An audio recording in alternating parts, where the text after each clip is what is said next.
Hey everybody, happy Monday and welcome to another TechstrongTV broadcast. I'm Charlene O'Hanlon. Today is Monday, March 14th, kicking off my favorite week of the year. We have a great lineup on today's show. We're going to get things kicked off with a conversation between Alan and Bharat Jogi, who is the Director of Security and Threat Research over at Qualys. They talk about two vulnerabilities that Qualys recently uncovered.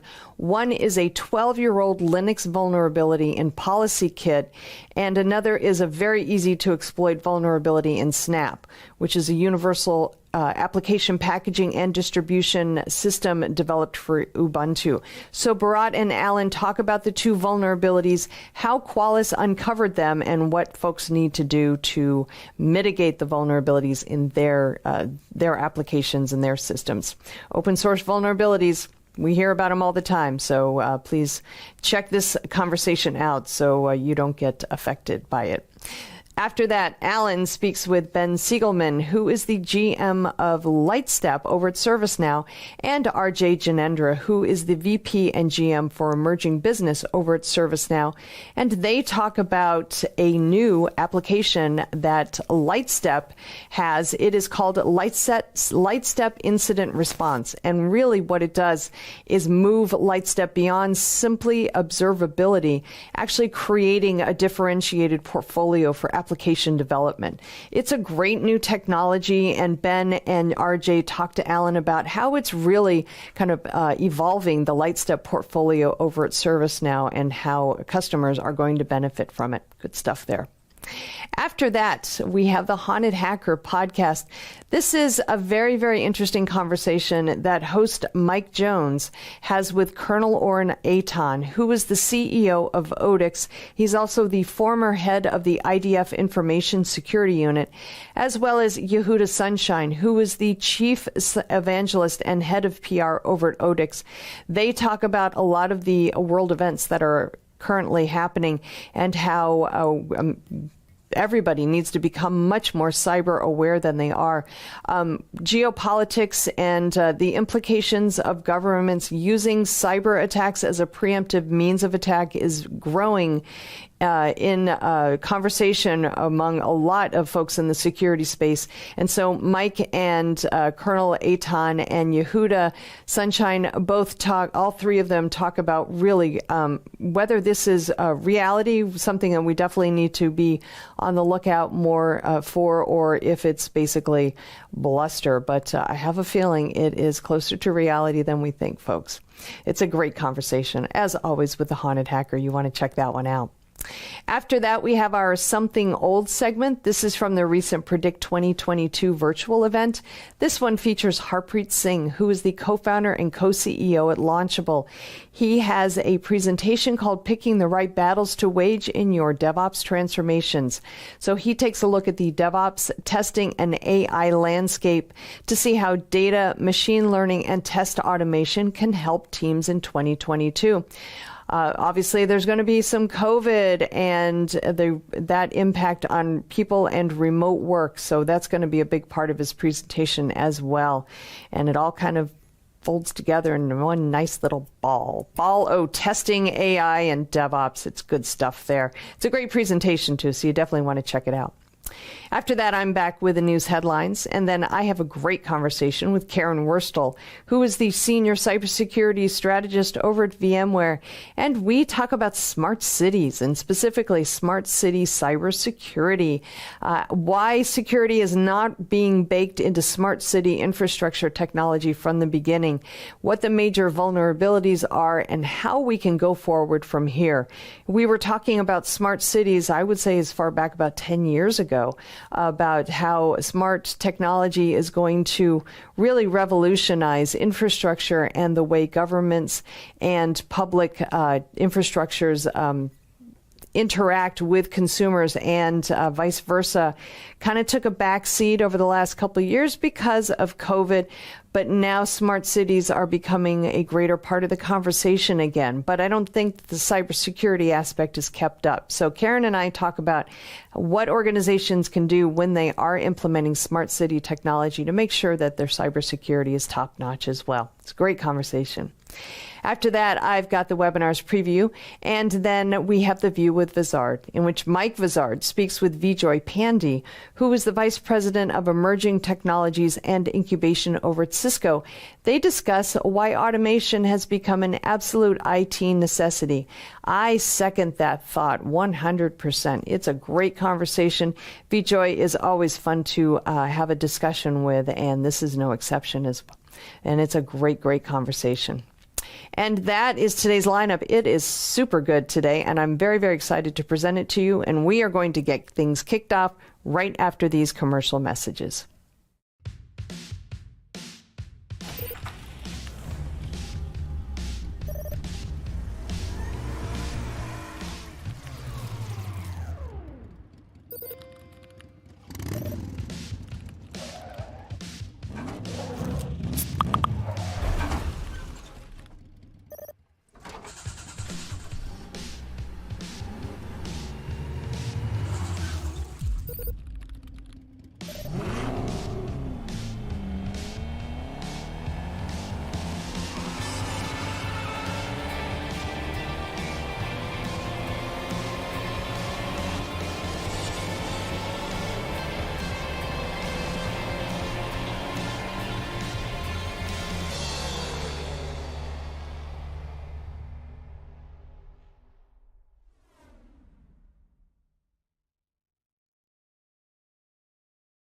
All right, welcome back, everybody. First up, we have a conversation between Alan and Bharat Jogi, who is the Director of Security and Threat Research over at Qualys. They talk about two vulnerabilities, open source vulnerabilities that Qualys recently discovered. One is a 12-year-old Linux vulnerability in Policy Kit, and another is an easy-to-exploit vulnerability in Snap, which is a universal application packaging and distribution system developed for Ubuntu. Bharat and Alan talk about the vulnerabilities, what impact it has on organizations, and what they can do to mitigate the vulnerability in their systems. Great conversation. Let's roll it now. This is Digital Anarchist. Hey everyone, welcome to another TechstrongTV interview. My guest for this interview is Mr. Bharat Jogi. Bharat, of course, is with our friends at Qualys. Hey Bharat, welcome to TechstrongTV. How are you? I'm doing great, Alan. Thank you for inviting me to this show. Oh, it's our pleasure to have you on. So, Bharat, look, our audience is very familiar with Qualys, one of the leaders in the cybersec, infosec space, but they're probably not as familiar with you. So why don't you, if you don't mind, give us a little bit of your personal story. What's your position at Qualys? What do you do? Sure, Alan. My name is Bharat Jogi. I'm the Director for Vulnerability and Threat Research at Qualys. And basically what my team does on a daily basis is, we are constantly involved into identifying, reviewing source code for open source technologies and trying to find more vulnerabilities that could really impact customers and a lot of, the InfoSec community in general. So that's what my team does on a daily basis. Along with that, obviously, we keep up with all the, tsunami of vulnerabilities that get released on a daily basis. So essentially, that's what my team does. We are pretty much spread out across geography, and we try to find, the best security researchers and best talent that we can add to the team. Absolutely. And this is one of the big sort of evolutionary developments that I've seen over, let's say, the last 10 years, which is, it used to be companies like Qualys, for instance, that had a great vulnerability scanning and patching and management solutions. What they were basically, they didn't do the underlying research themselves discovering these vulnerabilities. They counted on, this sort of this far-flung network of security researchers that would find vulnerabilities, and then there was the whole process of getting a vulnerability into MITRE or into the CVC, and having a CVC number assigned to it and a criticality and all of that stuff. And then a company like Qualys would say, okay, we need to have a scan for this vulnerability. We got to have what the right patch is for it, how to mitigate it until a patch is put forth, right? But now, we've kind of jumped the shark a little bit, where companies like Qualys, they've got teams like yours out here finding research, finding vulnerabilities, sort of first instance, if you will, what we used to call 0 days and stuff like that. You're finding the vulnerabilities themselves. How long has the research team been in operation there? Do you know? So I think the Qualys research team for vulnerabilities has been operational since the day Qualys was born.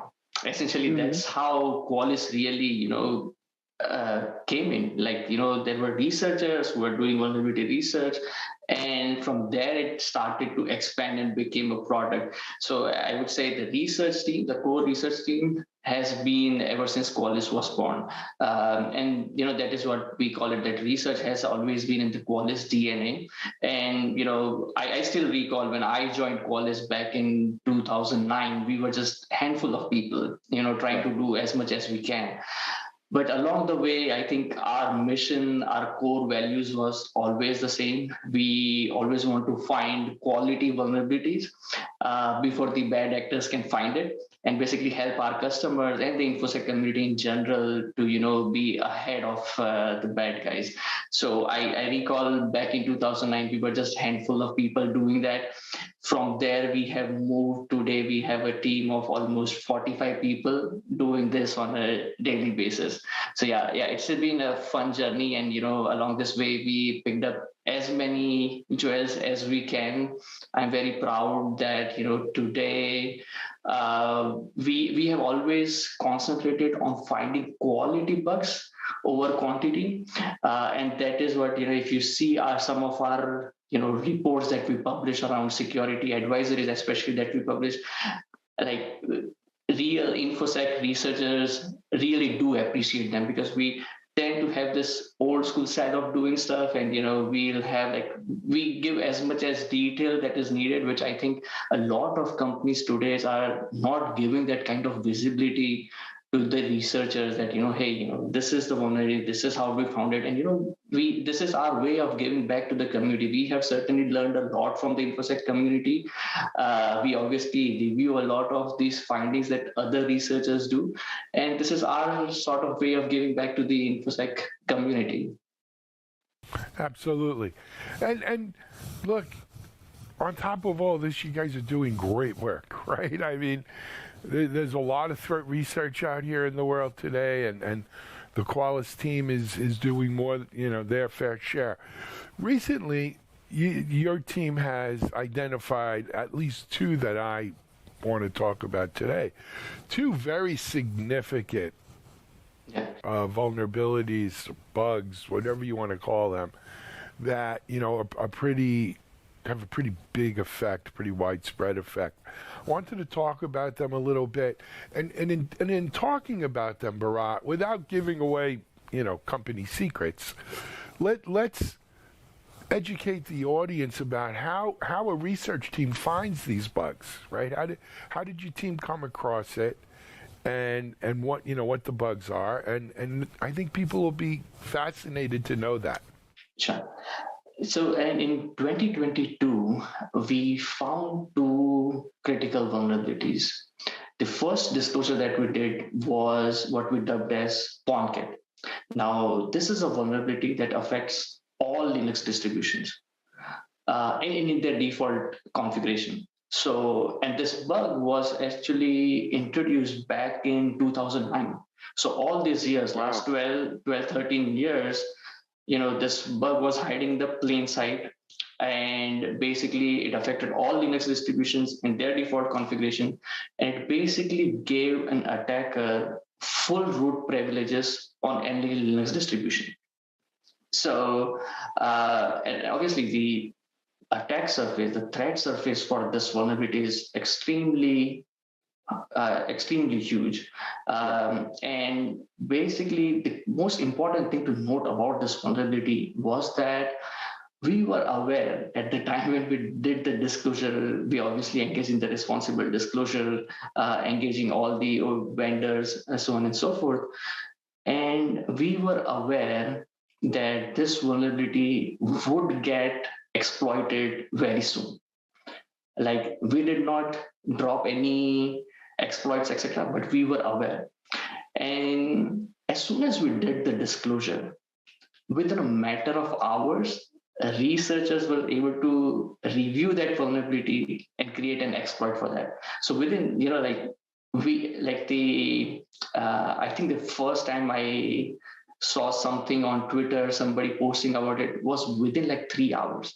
So within 3 hours, that vulnerability got, and we essentially, make it a point that, when there's something like this that we are dropping, we are informing the community that, hey, please take this thing seriously, because we definitely believe exploits for this could be created. So that was the first vulnerability that we disclosed in 2022.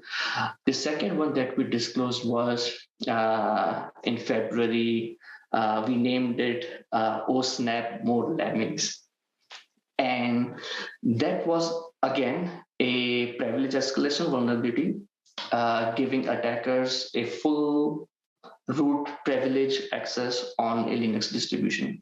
Now, this vulnerability was not as ubiquitous as the PwnKit, because the OSNAP vulnerability only affected Ubuntu distributions in their default configurations. Now, obviously, if you have snapd, etc., installed on other distributions, they also become vulnerable. But by default, it affects only Ubuntu distributions. But Ubuntu is a fairly popular distributions. I think from the numbers that we saw, there are around like 40 million distributions, Ubuntu distributions in use.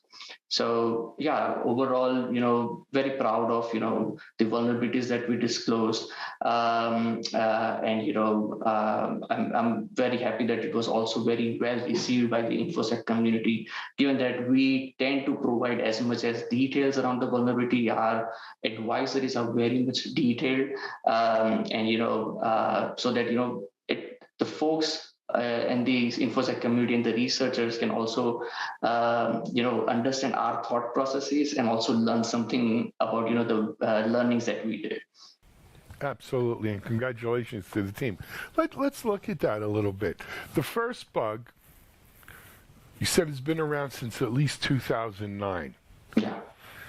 But no one had put out an exploit that we know of until after you had done your responsible disclosures. How do we know, though?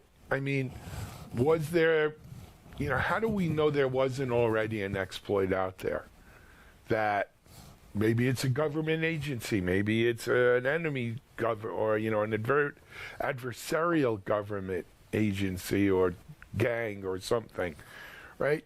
It just seems to me, if this is a bug that's been around since 2009, how do we, we can't be sure that there hasn't already been an exploit on these things. Yeah, I mean, definitely,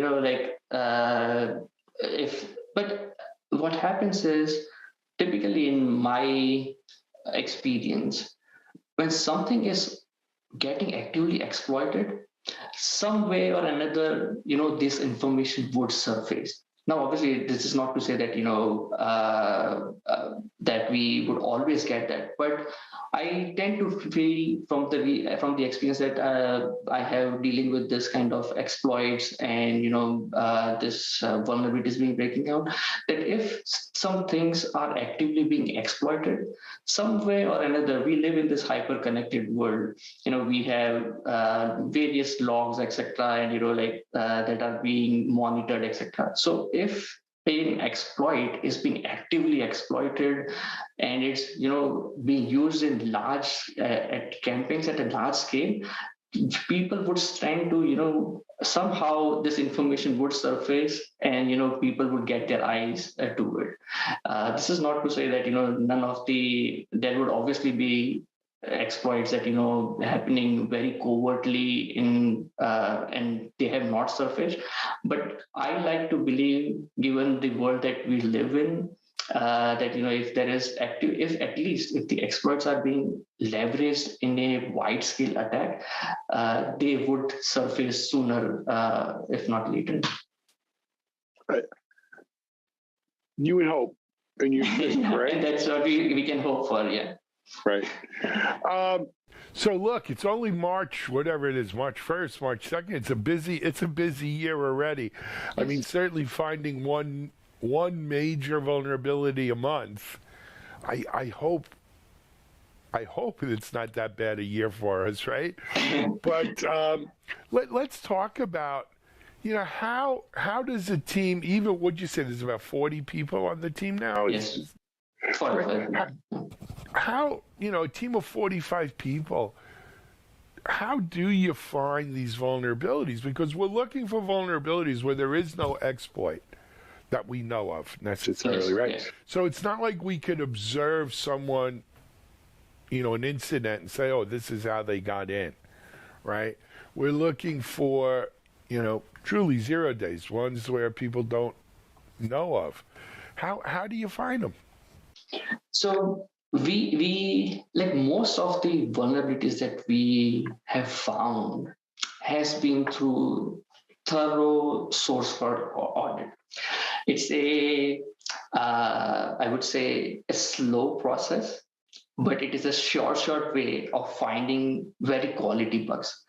There are we employ other techniques like fuzzing, etc., in order to discover more vulnerabilities. But our best research, our best vulnerabilities, and the most complicated vulnerabilities that we have found are coming from doing the tons of source code audit, and that's what the research team primarily focus on. They do a ton of source code audit of the open source technologies and try to uncover quality bugs. So just to give an example, obviously source code audit is something that we continuously do, but often sometimes we get into this mode where we want to push the boundaries. So I'll take an example of a vulnerability that we found in 2017. We called it as stack clash. So it's not that it was that vulnerability that we found, obviously, again, affected all Linux distributions, so on and so forth. But, folks knew about this vulnerability in theoretical per se that, yes, something like stack clash could happen. But up until the point that we disclosed the stack clash vulnerability, those attack techniques were always deemed to be theoretical. So we often, take those opportunities, to go above and beyond and see, to push the limits, to say, hey, yes, this is something that the industry knew for, many years. But let's take that and let's see what we can add to it. And, if we can create a practical means of exploiting the vulnerability, which are considered just theoretical until that point. So we want to, push those boundaries as well.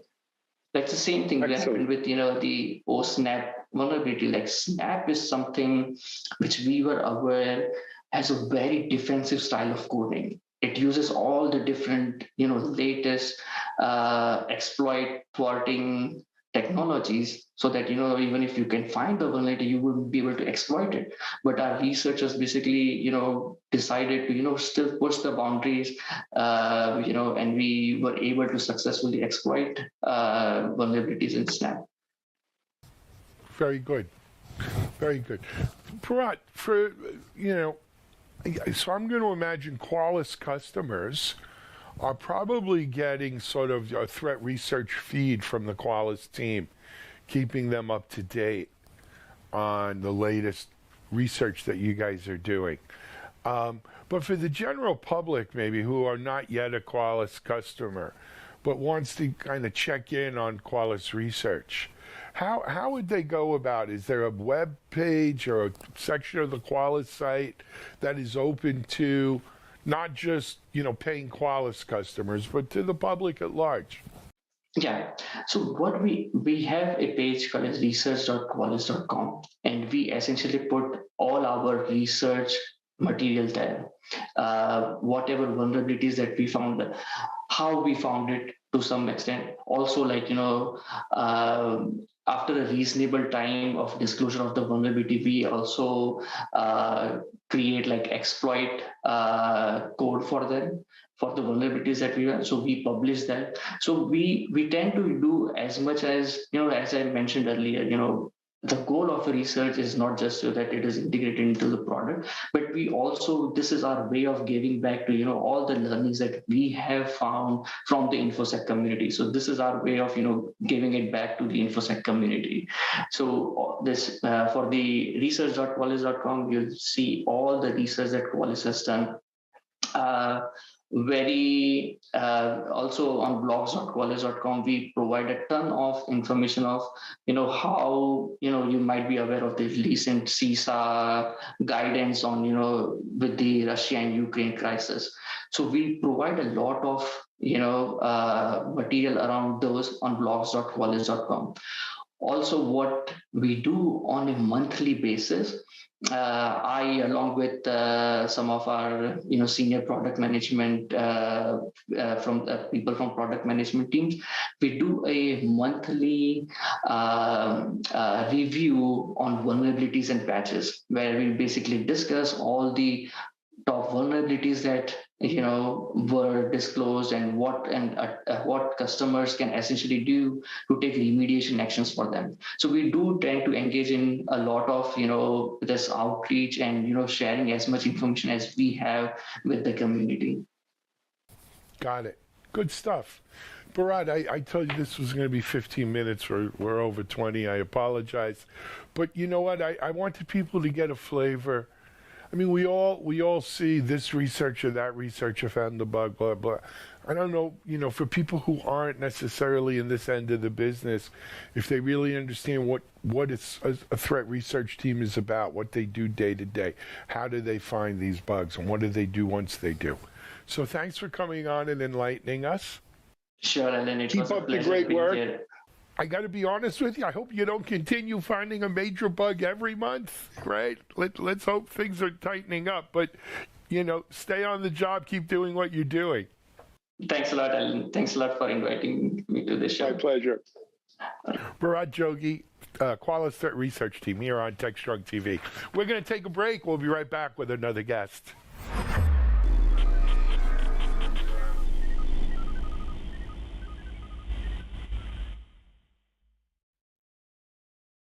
SecurityBoulevard.com is the leading resource for news, analysis, and education on challenges facing the cybersecurity industry.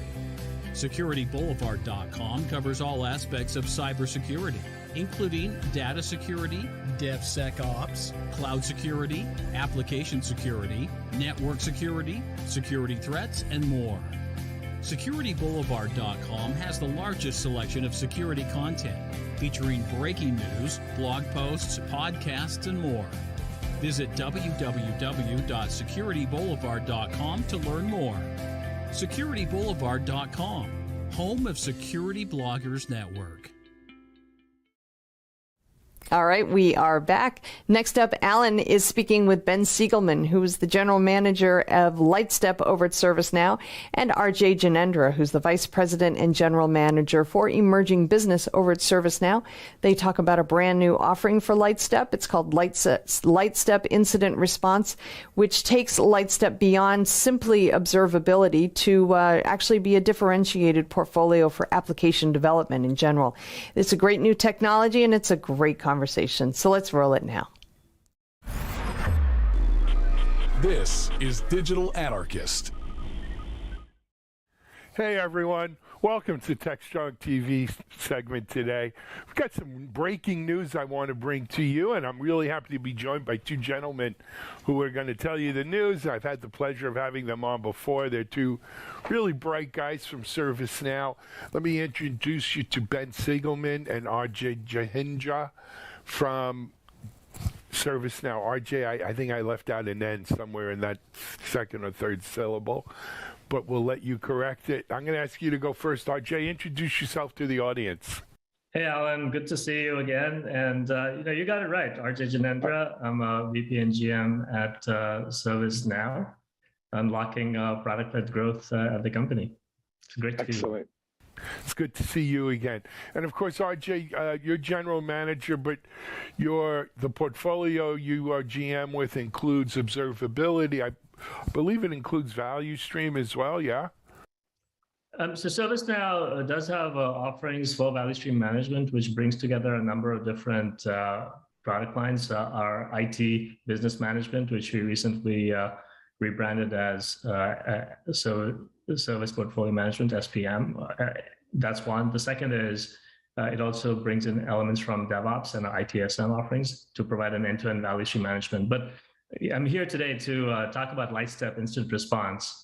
That's the product line that we've been building out for a little while now, and ready to launch here today. Absolutely. So we're going to talk about Lightstep. Got to have Ben here. Ben, welcome. Why don't you give the folks a little bit of your background? Yeah, thanks, Alan, for having us. So I'm Ben Siegelman. I was one of the co-founders at Lightstep and was the CEO up through last year when we were acquired into ServiceNow. ServiceNow wasn't willing to let me remain the CEO of ServiceNow after the acquisition. So now I'm also a VP and GM along with RJ. Lightstep's brand and certainly our products and many aspects of our culture have actually been intentionally retained as part of the acquisition. And the brand has actually been expanded to be a multi-product brand, which is what we're talking about today. Most of my day-to-day is spent, doing a combination of thinking about the product vision for observability specifically within Lightstep, as well as the longer-term strategy within ServiceNow and what we can do for our customers by unifying the world of ServiceNow with the world of high volume customer facing applications that Lightstep tends to play in. So. Absolutely. I think the ServiceNow team already has a pretty good guy in at CEO, but hey. Yeah, when I talked with Bill McDermott during the acquisition, I told him he had my condolences for being a CEO of a much larger company. I knew how stressful it was for Lightstep, so I can only imagine what it's like for him. But he's a fantastic. Absolutely. Until you've been a CEO, and I don't care whether it's a really, really big company or a really small company, it's a lot. Anyway, though, guys, let's talk Lightstep. Observability. Let's talk about the expansion. Just to level set things, you both referenced it.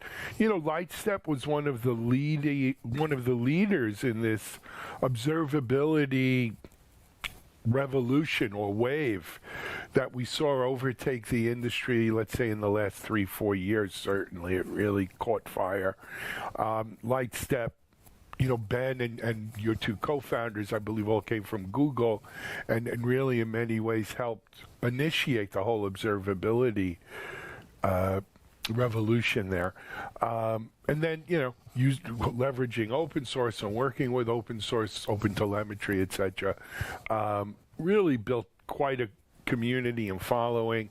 ServiceNow, one of the most dynamic companies in our industry, recognized this and made Lightstep and observability an important part of the ServiceNow offering.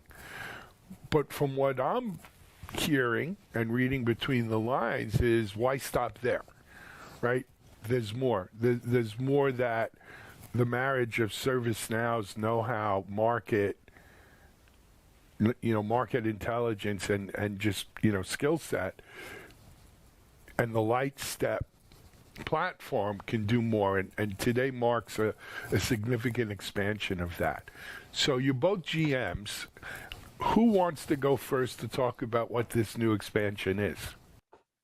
So I can talk a little bit about what the expansion is, and kind of, Ben can, I think, talk through sort of, why it makes a ton of sense of what we're doing.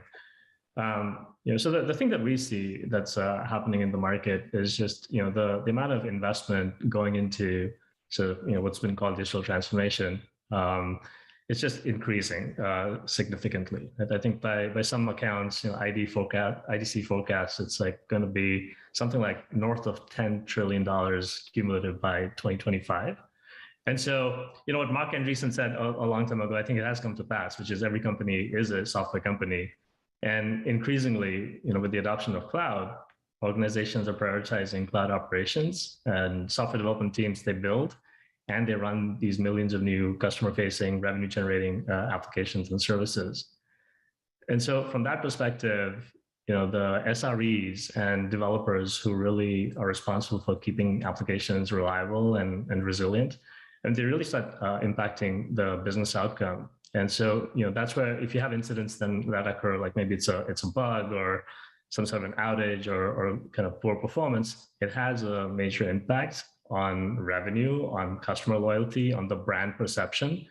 And so that's why, we see an opportunity in the market to introduce a new offering around incident response, which really leverages the power of the ServiceNow platform, but then it brings together the observability capabilities that Lightstep has into sort of a holistic offering that we can bring into market to help customers become more proactive and more effective in addressing issues. Right?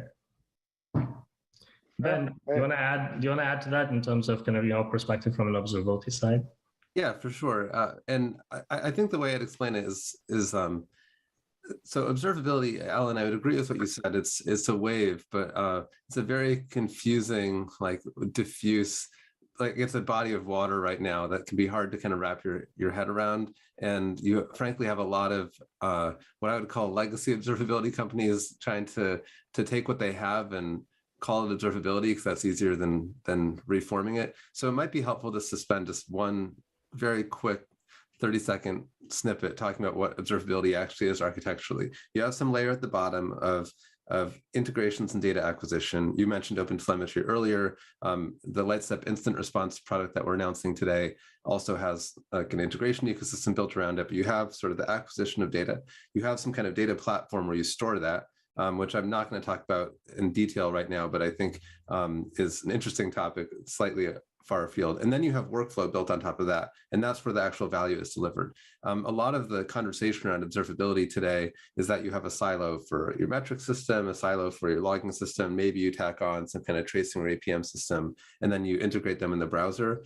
And then you also have this incident response thing over there that's some other vendor.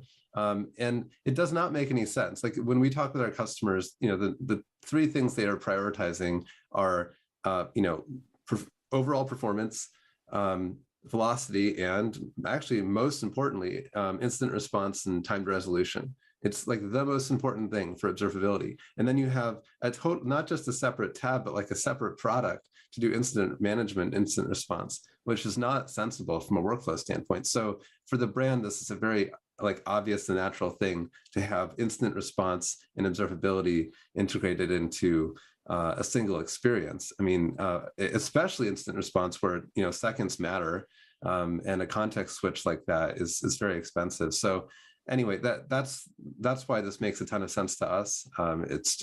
It goes right at the heart of the MPTR problem, to have a single platform to manage the full life cycle of incident management on the observability side and on the incident response side. Absolutely.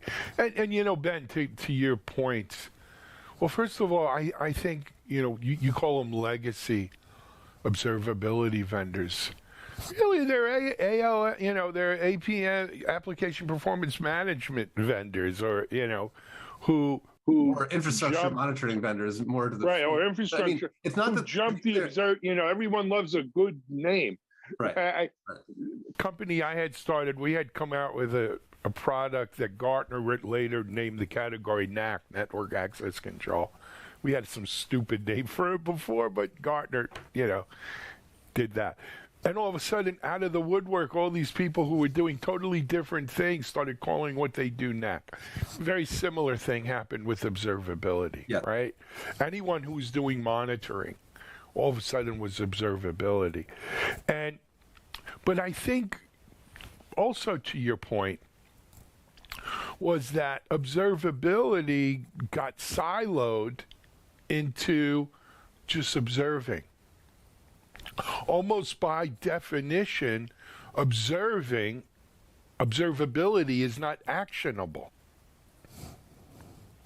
right? It was almost like, it's almost like observability is a passive word, where actionable is an active word. You're exactly, it's a very good point. And if you go, I mean, I tend to be a little academic, but I think this is an interesting point. Observability really originates from control theory in the 1960s, and it was this smaller, kind of lesser cousin to controllability, which is kind of what you're talking about. Controllability is really the thing that matters. That if you can control a system, like there are scientific ways of talking about that, mathematical ways of talking about that, and to a certain extent, you can think of incident response as being the controllability side of what we're talking about here, right? It's like we're making the insights from observability actionable with the incident response product, and that's a really important part of actually closing the loop on the control theory of modern distributed systems. Like it's a great insight that you're making, Alex. Yep, thank you. Every once in a while, even the blind squirrel finds something, right? But so RJ, let's talk about this. So ServiceNow is not a trivial sized company. To decide that, you didn't really have an incident response solution in market prior to this, as far as I know. I'm not an expert on everything ServiceNow, but I'm not aware of it. And to say, okay, we are going to build this in as the logical next step in the Lightstep platform, just the inertia sometimes in an organization your size, it's hard, it's difficult.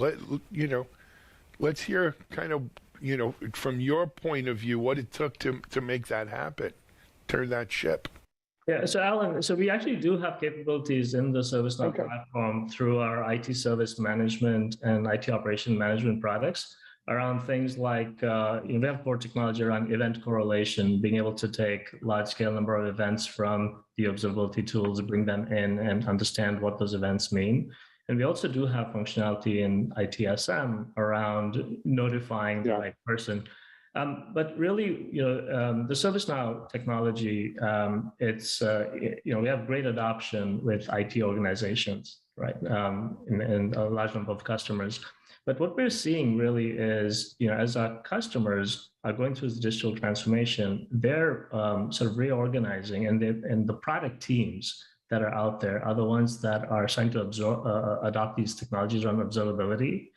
And that's why we felt that we wanted to bring an offering into market that could be adopted by teams, right? So the entire experience for Lightstep Instant Response is as a modern SaaS application. If you're a developer on the team, and what we're finding right now is a lot of our initial customers are smaller companies. They are early, growth stage companies that are post-revenue. They have customers. They want to make sure that their systems are highly available for them. And so what we're finding is that they can come online, they can sign up, and within a few seconds get access to the system, start using it, and if they see value, then they can swipe the credit card and they're off to the races. So very much a different motion, really suited to how teams out there and smaller companies are adopting technology. And of course, the startups of today are the ones that become the unicorns tomorrow. And so that's what we're doing. That's a little bit different. But for ServiceNow customers, they continue to have those capabilities within the ServiceNow platform. Excellent. So guys, let's talk, if you don't mind, I got to do a little meat and potatoes here. You guys announced this today. Is it available? When will it be available? It is available today on lightstep.com. And so we have had the product in the market for a little bit. We did a soft launch earlier last year. And so it's been battle tested, and we have a number of customers that have come online. They're using it in production. And so it is available today. And it doesn't take more than an email to sign up and get going. And how is it? What's the offering? How is it priced? If you're an existing Lightstep or ServiceNow customer, how do you firing off an email? Yeah, but how do I? What's this going to set? What's involved here? Yep. So actually, this is a whole lot more complicated than what I just said, which is just as you sign up for a lot of consumer type services online, developers, SREs can get started with an email. And we do have a couple of different tiers. So we do have a free tier where if you are just getting started and you may have just a couple of services that you're monitoring and kind of addressing issues with incident management, that's free. Now, if you kind of start scaling up and you have more than 2, that's when the pricing kicks in. And we are taking an innovative approach in terms of pricing, which is it's based on usage. And so we look at the number of active services that a team has, and then we charge by the number of active services, which is very different than some of the other solutions in the market, which charge by the number of developers that you have in the system. And we really think that we want to align to the value that customers are trying to deliver, which at the end of the day, if you're a developer or if you're an SRE, your goal is to deliver these resilient, reliable services, right? And so we feel that aligning to the services, and no matter whether you want to bring in your whole team or maybe you also want to bring in sort of extended folks into the solution to be able to collaborate and figure out what the problem is. So we didn't want to let the number of seats become an impediment. And we really would sort of like to have our customers drive this notion of service ownership across the entire team, as opposed to be owned by a few key people, because there's a lot of burnout that happens. And so it is a different model. And but after a 30-day free trial, if customers see value and they have these active services, that's when the billing kicks in. It's all done by credit card. So it's fairly streamlined experience. And I will add that Lightstep Observability experimented with seat pricing several years ago and abandoned it because it's very important for us to deliver value to our customers. And there's nothing quite as frustrating as hearing people say, oh, we want to be using this, but we don't want to add another seat license and blah, blah, blah. I think especially in large organizations for incident response, it's just immensely frustrating to be kind of wanting to use something like sporadically, maybe like once every couple of months, and then being kind of blocked out of the application because of concerns over seat licensing. So with Lightstep Incident Response, there's really no restriction on that. You can have a 1,000 head engineering organization and put them into the product, and that doesn't change your bill at all. It's really the pricing is more correlated to the value that we believe we're delivering and the resiliency of the services themselves. Sure. So I got to ask the question. I'm going to ask it of you, Ben. So this is a step, of taking observability down the control, as you mentioned, the control path for full control. What's next? That's a good question. We're going to move into crypto. No, I'm just kidding. We're not. Join the club, yeah. I'm not here to talk about specific products, but directionally for Lightstep as a brand, I think that we see there's an entire ecosystem out there of. I think you can kind of extrapolate from where I was going with the workflows. I think where actually Lightstep and ServiceNow are incredibly similar in our belief in workflows being kind of paramount. And there are a number of other workflows where people have to do a major context switch when they're involved with the work of making reliability and velocity happen for cloud native applications and for customer facing applications. That's kind of a hint as to I think where we're headed with future products, but this certainly isn't the last one. Yeah. Great, guys. We're way past 15 minutes, but for people who want to go get Lightstep and Lightstep Observability up and running today, where do they go? www.lightstep.com. That's what I was looking for, RJ. Hey, gentlemen, Ben, RJ, thanks so much for coming on and breaking this exciting news and new offering from the Lightstep ServiceNow team. Keep us posted. Best of luck with it. It sounds like a winner, and we hope to hear more soon. Thanks, Alan. Thank you, Alan. Thank you, guys. All right, go check it out, lightstep.com. Their new observability and incident response now as part of it from ServiceNow. We're going to take a break. We'll be right back.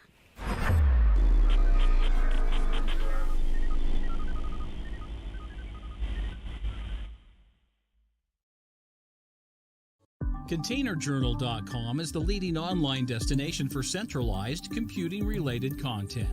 ContainerJournal.com covers all aspects of software containers, from container management, data management for containers, container security, networking for containers, to the entire container ecosystem, Kubernetes, microservices, serverless, and more.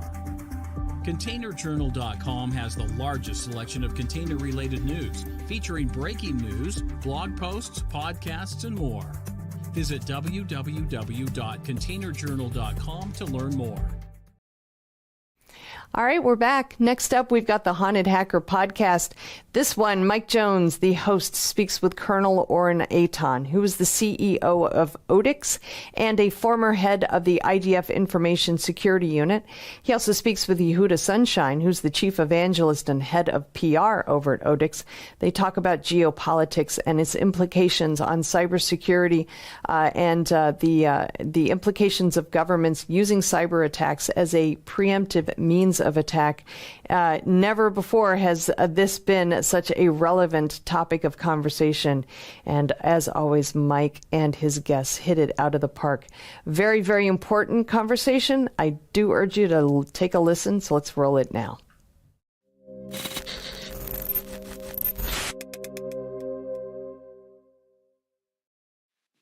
Welcome to the Haunted Hacker podcast, February version 3. This is the third one this month. And today we have good friends of mine that are pretty amazing and have a spectacular background and an awesome company, Odix, and Colonel Oren Eitan and Yehuda Sunshine. So we'll just go ahead and kick it off. So a little bit of news before we start. I'll be speaking for ICE at some point in time. I'm also speaking at a couple other webcasts and Risk 360 coming up. So without further ado, I'll introduce Colonel Oren Eitan and his counterpart, Mr. Sunshine.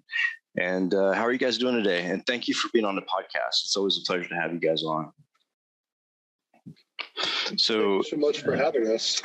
Absolutely. It's my pleasure. You guys are a friend of the podcast, and I always like our conversations. So the reason why we're doing this special version of the podcast today is because of current geopolitical situations and tensions and some of the things that we've seen come out of those situations. Colonel Oren Eitan was part of the IDF, intimate knowledge of, cyber tactics and different things that revolve around geopolitical situations and cyber warfare. A lot of people don't understand the fact that the globe has been engaged in cyber warfare for many years. For a lot, it was in the shadows. A lot wasn't disclosed. We had incidents like Stuxnet. We had incidents where Estonia got attacked. And now just recently, we've seen the Russians using malware and ransomware against the Ukrainian government, and Ukrainian attackers and hacktivists using malware to attack the infrastructure of their own country, pretty much to slow down the train system to keep the Russians from coming in. So I'll open it up to you, Dr. Colonel Oren Eitan. Let's talk about your view and kind of your opinion on how the globe is evolving into this more evident cyber warfare. Yeah. So again, Mike, thanks for having us. It's our pleasure. I think it's a very good point. And when we look globally and we look at the conflicts around the globe, and you mentioned the invasion of Russia to Estonia was one of the milestones that there was what we call the preliminary cyber attack, prior to the physical forces and all the armed forces. And since then, it seems that the cyber warfare took a legit place in conflicts as, you know, as kind of a preliminary act, or as an act of, you know, in order to warn the other side, or in order to send signals to the other side. It still seems, you know, that, you know, it's not shooting weapons. So it's not like physical destruction, even though you can create a lot of damage by, you know, if you stop or control all the traffic lights or all the ship traffic in the harbor and so on. And we experienced and we saw some of these events recently. Yeah, so it seems that the cyber attacks and the cyber front had become a part of all conflicts globally, because it also allows to kind of taste the water and to see, you start with this, you see the reactions, you see, you feel your enemy, you feel his capabilities, you feel how he can defend himself if at all. So what we see now, and we see also in the future, that cyber attacks will not only will be the preface for the conflict, for the physical theater, but it will take also a major role during the maneuvers and the physical conflict, because all the new weapons, all the new missiles, they are all guided, they are all have sort of, communication back and forth, and they're all vulnerable. They're all computer-based machines, and they're all, all these processes. So it will no longer will be only a kind of a first shot or a first blast of the conflict, but it will be also along the conflict all the time. And we see it happening in front of our eyes, unfortunately.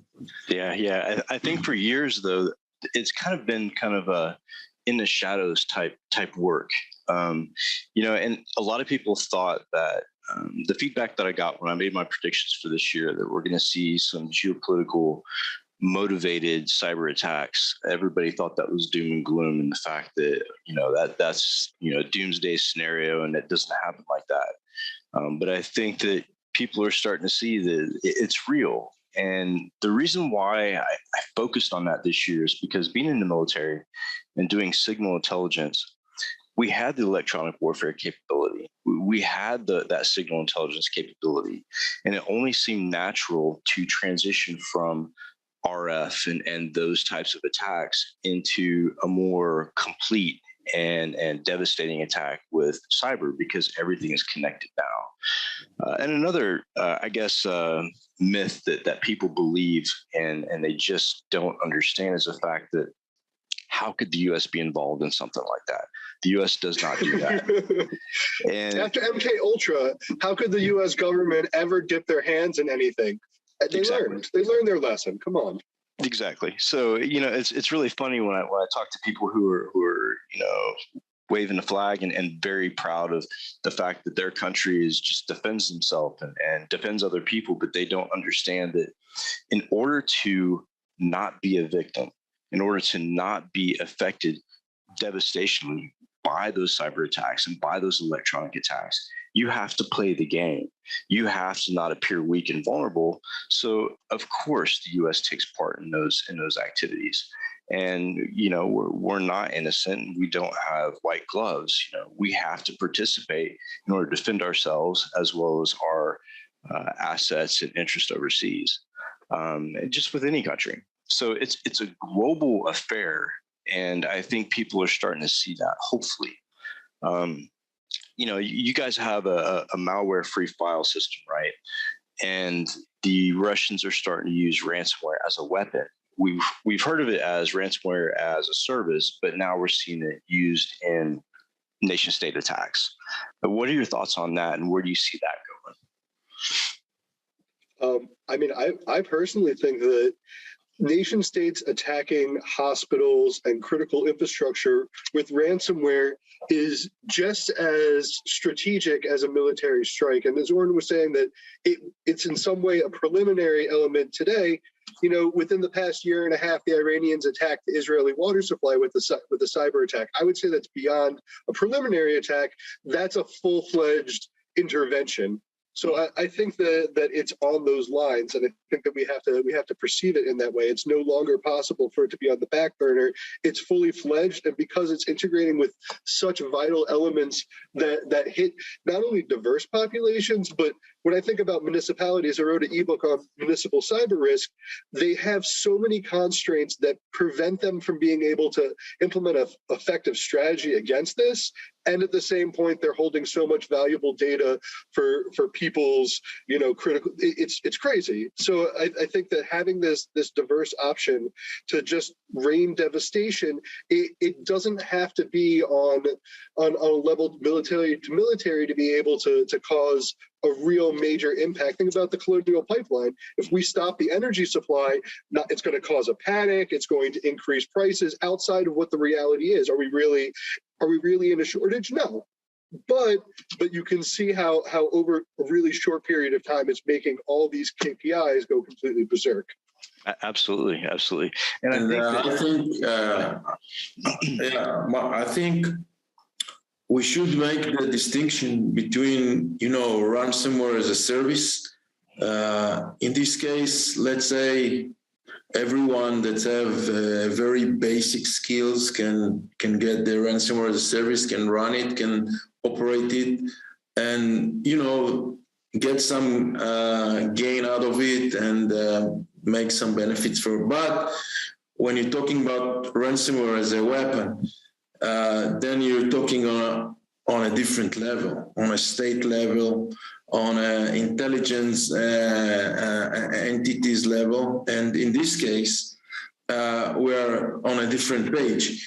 So it's much more sophisticated.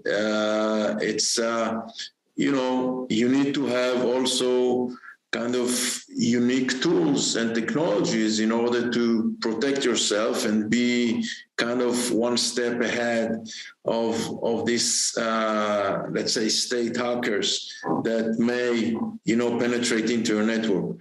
So I think, on one hand, ransomware as a service become common and many, people use it, but it's still, let's say, it's on a certain level. I'm not saying that it doesn't devastating and it doesn't cause harm and people, make money out of it. But it's a different story when you're talking about ransomware as a weapon, and then it's used in a much more devastating way in critical infrastructures and in way not only to make money, but to get some political points as well. So it's not necessarily making money out of it.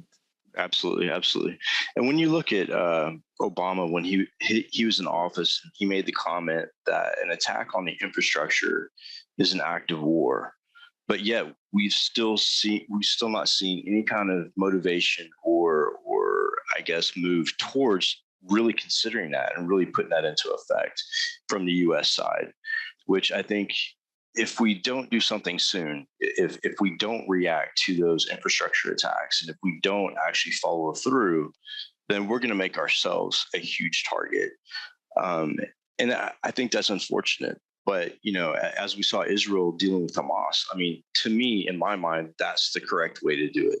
You lay down the line, you say, hey, look, our infrastructure is part of how we survive. You attack that, that's an act of war. So I think we're going to see eventually that line being drawn globally. and we're going to start seeing that encroachment and the reaction as we saw with Hamas. I hope that doesn't happen. I'd like to ask you a question here. Do you think that there's going to be a change in the ideas of humanitarian law and cybercrime being able to be seen on the level of, crime against humanity, where you could create something on such a scale in the digital universe that it could cause this destruction similar to what we've seen in cleansing, or something that could cause such destruction to critical infrastructure that it devastates a country and causes this panic? Absolutely. I mean, when you look back at Chernobyl, right? So Chernobyl was a very unfortunate situation. But can you imagine something like that being spurred by a cyber attack from a nation state? At that point, I think we're going to have to sit back and say, okay, we've looked at this and we've seen it as an act of war, and you've devastated our infrastructure, or you've killed X amount of people with your cyber attack. And I think at that point, we'd be forced to look at it as a humanitarian attack and take measures to combat it. But I think that a lot of people, or a lot of countries, are afraid to take that step because they still see cyber as a convenience or the way that we live our lives. I don't think they really see it as something that we need to protect to that extent. And the U.S., I think, is guilty of that vision of the cyber world and the cyber warfare theater. What are your thoughts on that? As far as at what point do we converge and say, okay, from now on, this is what's going to happen? I think globally, not only in the US, but other countries think the same, that, cyber attack on critical infrastructure, it's really a signal for an active war. The problem, however, is that sometimes when you experience a cyber attack, you not always know the source of this cyber attack. So let's say that your train system was hacked, and you say, well, this is my critical infrastructure. I decide this is an active war, but against who? Who initiated this attack? And, it's not that, if the Hamas shoots some missiles on Israel, so we know it's from there, we can 100% sure that it was shot from the Gaza Strip, and we know how to retaliate. But if a cyber attack happens, we can know and we can trace back, but sometimes it's not 100% sure. If the attack was built in a way, sometimes it's a little bit difficult, sometimes it may be confusing. So I think the declaration is there and is right, as long as you know the real source of these cyber attacks. Once you know that, if the US knows that someone, attack with a cyber attack, one of their critical infrastructure, and for 100% know who was this guy, it's a war. It's an active war. I'm sure they will retaliate in the most powerful way.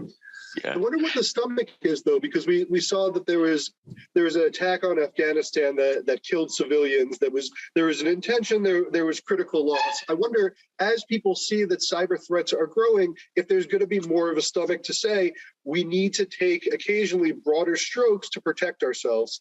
And I'm not sure if everybody's willing to make that risk and say, okay, there's going to be a group that we're going to hold accountable that might have the hammer of one of these major governments. It's difficult to say, but then at the same point, I think if we make that parable to military intervention, the governments have no problem kind of checking that box and saying there's going to be somebody that's going to be lost in that gray area, and we just have to make that sacrifice. So I think it's difficult to make that philosophical decision, but it's going to be something that's going to come more into the forefront. What are we going to sacrifice to be able to protect ourselves from this cyber risk? Absolutely. And I think that another factor that plays into it as well. So in the US, we kind of base political decisions and activities, as far as military response based on the country's temperament and the thoughts of the people. So here's the problem that we face in the US is the fact that a lot of people don't understand that level. They don't understand the kinetics. They don't understand the activity of using infrastructure against us by cyber means. And that, it's unfortunate, but there's a lot of uneducated people when it comes to that principle, right? And so to get the backing or the country's opinion in that way to make those I guess fronts and to attack based on a cyber attack is going to be very difficult. And then you take a look at leadership in the U.S. and what we've dealt with over the past 4 years and the chaos that's ensued and the tensions here just domestically. That raises another question. Do we have the people's vote? Do we have the trust of the people to take those actions? And I would say right now we're at a really vulnerable state in the U.S. because of our political tensions and because of the distrust for the government. And any act of war based on cyber attack, I think, would raise a lot of questions. And I think the first time that we do that, I think it's going to cause a lot of problems. But if we don't do it soon, and if we don't do it systematically, then I think we're going to become a target of a lot of nation states. And I've even seen, so last year I did a lot of incident response on ransomware, I did 13 in like 60 days. And one of them was very, very interesting to the fact where we knew who the ransomware attackers were and the type of ransomware that was used. But what was interesting was in that same environment, we identified an APT. So it was like they were working together hand in hand. You had the ransomware gangs trying to ransom and get money. But in the background, you had the APT that was sitting quietly and probably collecting intelligence. So we're starting to see that collaboration between nation state and government and ransomware gangs. And it's a natural progression because why not take advantage of those gangs and that criminal activity to carry out your own espionage, right? And I think we're going to see a lot more of that in the future. For sure. I mean, I think it's interesting as that third wall breaks down. It's very logical to see these relationships, and I think that it's also the cost of entry. Just like how ransomware as a service, there's so much that needs to go in on the front end to be able to effectively do it.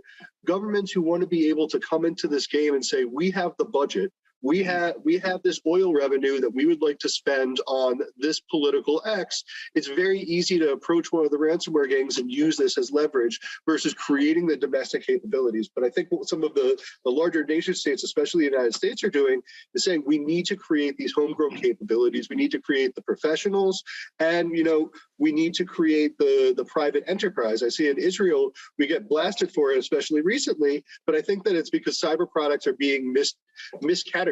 If you categorize an NSO product as something that's a military weapon, nobody has a problem selling out bullets.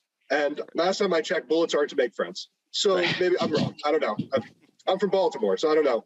But it just seems that this miscategorization of what cybersecurity is and what cyber products can do, if we can realign it, we can change this consciousness and then kind of make it into something where cybersecurity is your lifeblood. Instead of it being this highly technical thing, we're going to turn off the ventilator in your hospital. We're going to make your highway not work. We're going to make it that your car is going to be taken. Your Tesla, unfortunately, is ours. And I think that when it becomes put into context, it's a lot easier for the general population to understand the risk and then to be able to see its impact on the field. Oh, absolutely. And when you look at just recently in the news in the U.S., the big talk is about Pegasus malware, right? NSO group, we all know that they're very highly skilled, and this malware has made its rounds around the globe. And of course, they blame the NSO group now for everything that happens with Pegasus malware. And they're blaming it, they're accusing the government of using Pegasus, which I'm pretty sure that they are. But again, that's one of those pieces of malware that is weaponized, and every country uses it now. But of course, the blame gets put on NSO group for their creation of it. But really, I mean, we're all kind of guilty because every government's using it now. And I think it's unfortunate that we take something that is that highly skilled and that, I mean, I looked at the code. The code's beautiful, and I have a lot of respect for what they've done with that. But then you take other countries' view of it, and even the U.S.'s view, and they blame NSO, but yet they turn around and we find them using it against citizens. You know, it shocks me that they would use weaponry like that could be used to combat global cyber terrorism, and they use it against their own people. And we're starting to see a lot more of that here in the U.S. The big tech using government level malware and capabilities to collect on their own people instead of being focused on defending the country and going and combating that type of evil. There has been internal response to that as well from Google, from Amazon, from the employees saying that, where are we going to draw this line? And Oren has written about it in Forbes that, you know, who's going to be the driving forces of morality and ethics in cybersecurity, and who's going to be able to assume, is this a freedom fighter, a political dissident, a rebel, or a constitutional hero? And it's all up for grabs. And, you know, I think that we can see in the military and the cyber field that based off of that distinction, you make calculated decisions, and how you're going to use it and execute it is something that's very complex. And Pegasus might be the weapon of choice now, but it's the weapon of choice because it's precise and it can effectively collect this data. It's no different than anything else in the next product that's going to replace it. It's how are we viewing it, and who is going to be having this conversation of who we target. Exactly. I think with the Pegasus, first of all, you know, the government of Israel really controls any cyber attacks tool and cyber offense tools. I mean, it's not a free export all over the world like some other products that the US has some export controls and Israel has export control. And I still believe that over 95% of the usage of Pegasus was for good cause. I mean, to catch terrorists and to catch criminals and to go after national security issues and stuff like this. In most of the countries that got it, but it always goes to the headlines when you have, you know, the 1% that people misused it. And in this case, we are in deep trouble, because when the police, and by the way, now in Israel, they claim that the Israel police went after civilians, but now they just took back, and maybe it's not correct because it was some of the journalists that published it, but there's no evidence whatsoever.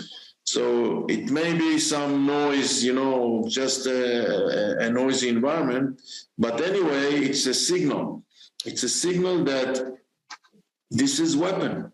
And when you have a weapon in your hand, you need to know how to use it and against who to use it and against not to use it. And this is very, very sensitive issue. And I think that globally should be more control over these tools, because you know it's enough that one time you get to the wrong hands and they can do a substantial damage to everyone, to the community. So it should be controlled. It should be globally controlled in order that this weapon won't fall to, you know, hands that you really don't want to have it over there. Absolutely. And when you look at China and the Olympics that are going on right now, there was an app that was kind of, you know, the focal point of security and do we really trust this app? And they were, you know, instructing athletes and people attending to download this app, you know, from a Chinese developer. Of course, the Olympics is in that country, so why would it be anything other than a Chinese application, right? So, but the FBI looked at it and said, you know, athletes and people who are attending, please take a burner phone. You know, we're not sure about this application. There's been a lot of research into it. And some people say, you know, it's collecting data on people attending the games and stuff like that. What are your thoughts on that application, the validity and potential risk of that app? Well, well, we don't know much about what's going on in China. It's kind of a huge country that runs its own laws and goes on its own way, and it's not always like we are familiar and aware in the West. So they're doing a lot of things in China and Russia that sometimes violates human rights, and everyone knows it. And I know that the US and other countries try to change it, try to struggle against it, and not always. There's a lot of sanctions on Russia, and but it won't bother them, and so. I think that when you say that there is a global effort, it's the global efforts. It's for the countries that really have a kind of a statement between them, the way they want to control their lives, the way they want to live in democracy and other way of life, and.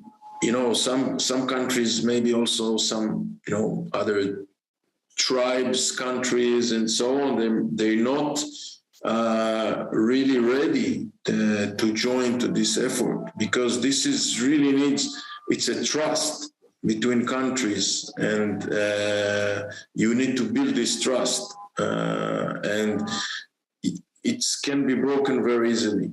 One event and it's broken. So. It's a really challenge. Yeah, I agree. And especially with technology that comes out of China, there's been so many arguments to pull technical advancements, that the U.S. is making inside the walls of China to bring it back home and stuff like that. But I don't think that's the answer, and probably not the best effect with diplomacy either.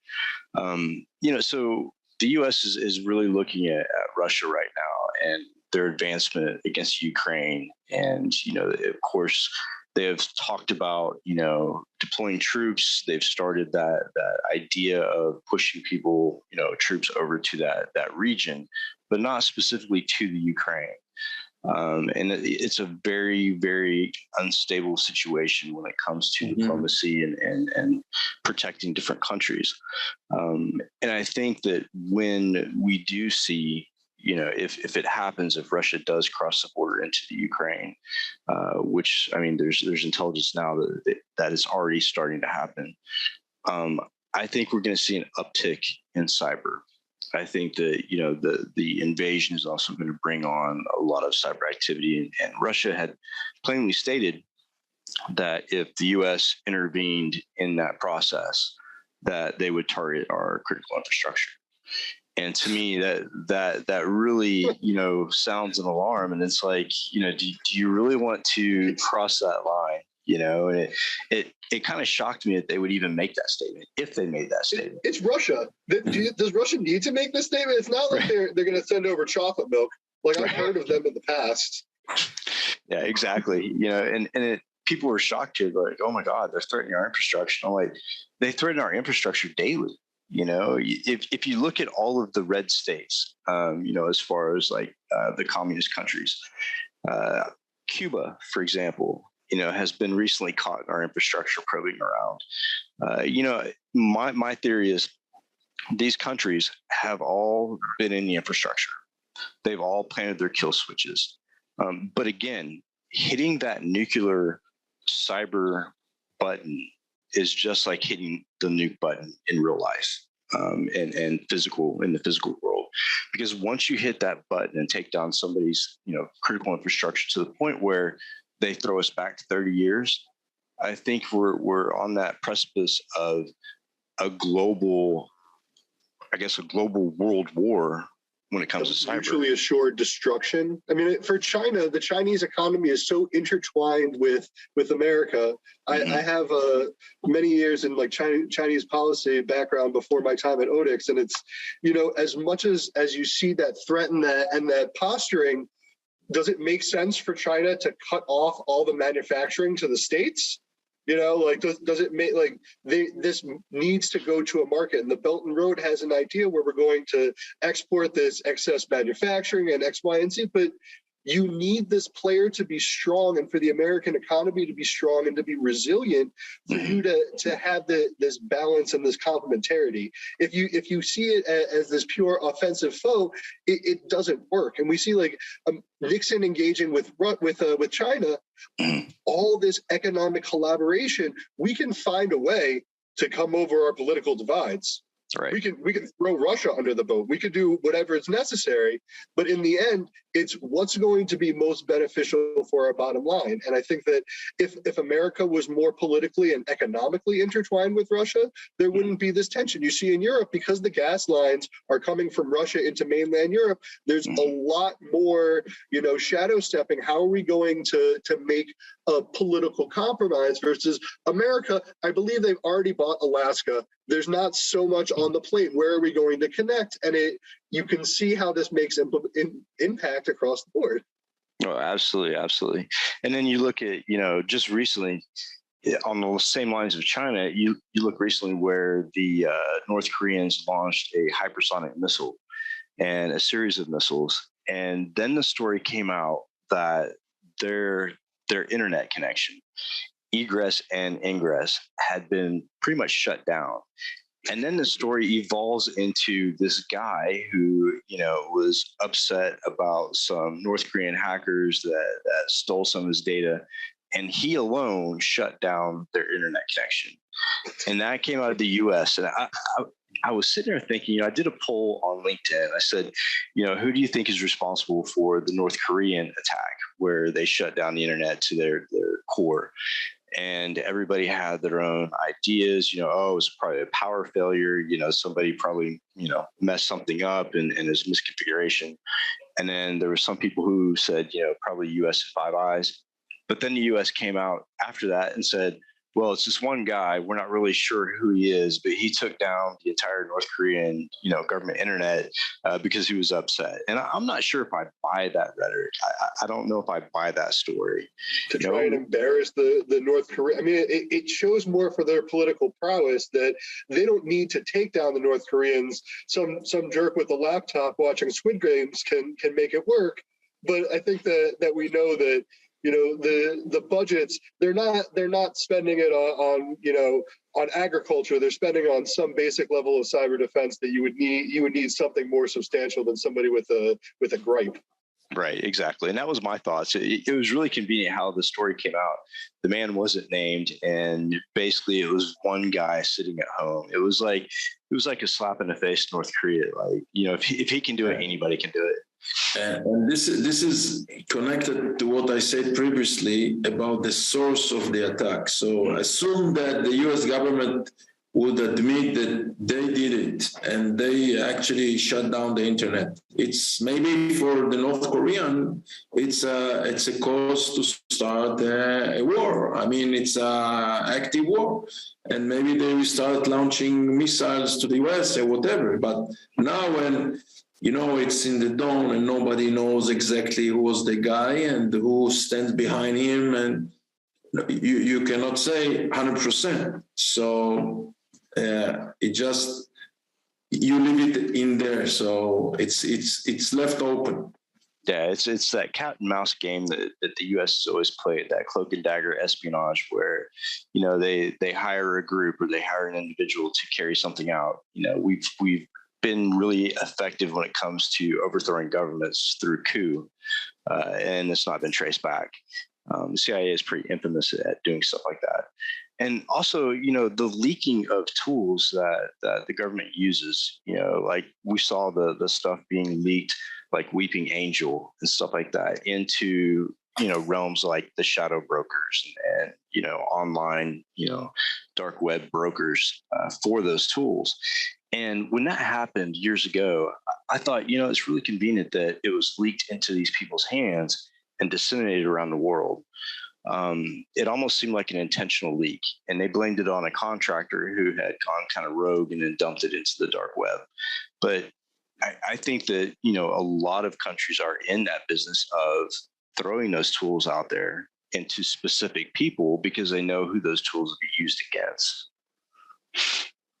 So it's also the ultimate equalizer, where in countries where you don't have the budget, you don't have the large-scale military industrial complex to be able to provide for this war, you just need some smart, dedicated people with a problem and a desire to get out of there to really motivate them to make a significant impact. And I think that that's something that it's almost like the American dream. Anybody could take down your adversary. All you need is just the skills, and it's a very scary thought that if you put the time in and you get connected to these hacker groups and build up the gravitas, you could do this. You could be the guy who takes down North Korea.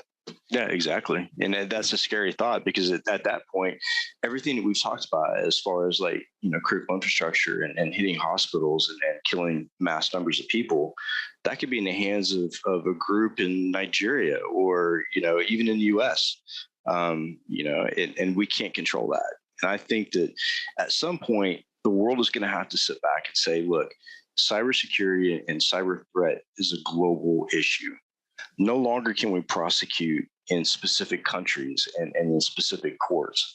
I think we're going to end up needing something like a global court where we have those laws on a global scale, and we set that precedence of, you do this is what's going to happen. And this is supported by every country that's part of the connected internet.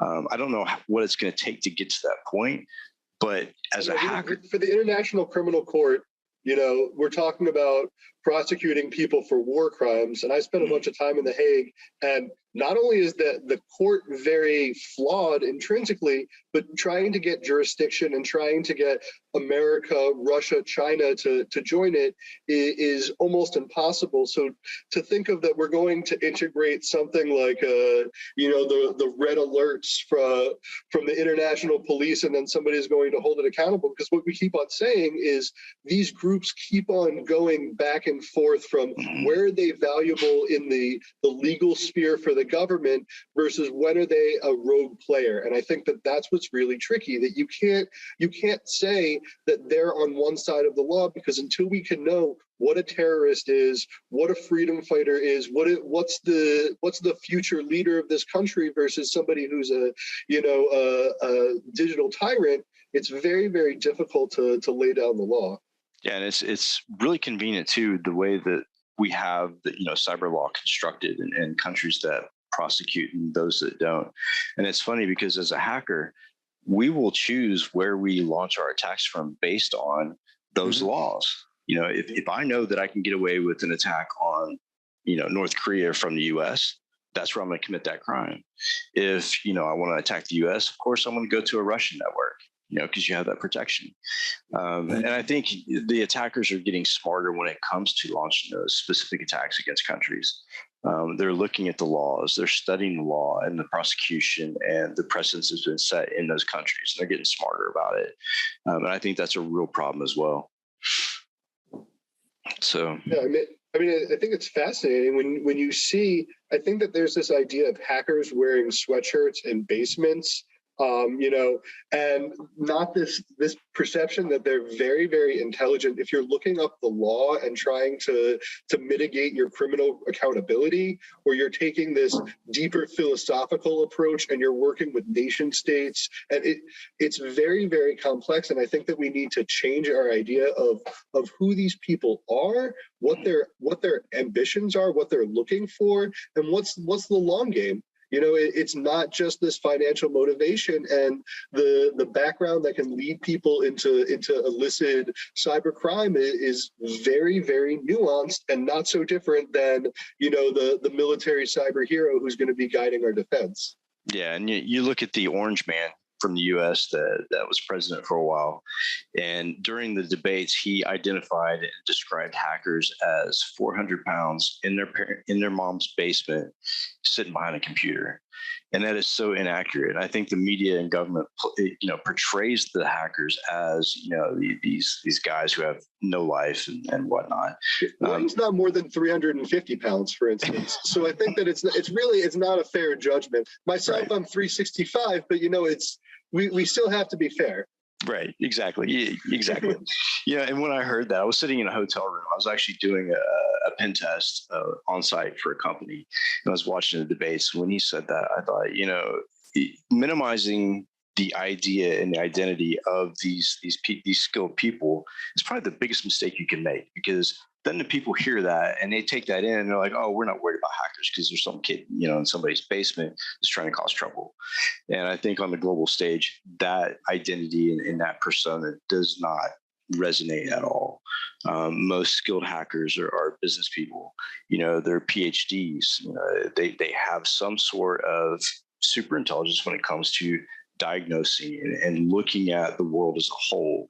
And I think as defense, in the US, I don't think that companies here take into account geopolitics. And that's why I focused on that this year, is because geopolitics plays a huge part in cybercrime, a huge part, not just, financial motivations by those, countries, but also, the politics between countries and the politics between groups and malware creation.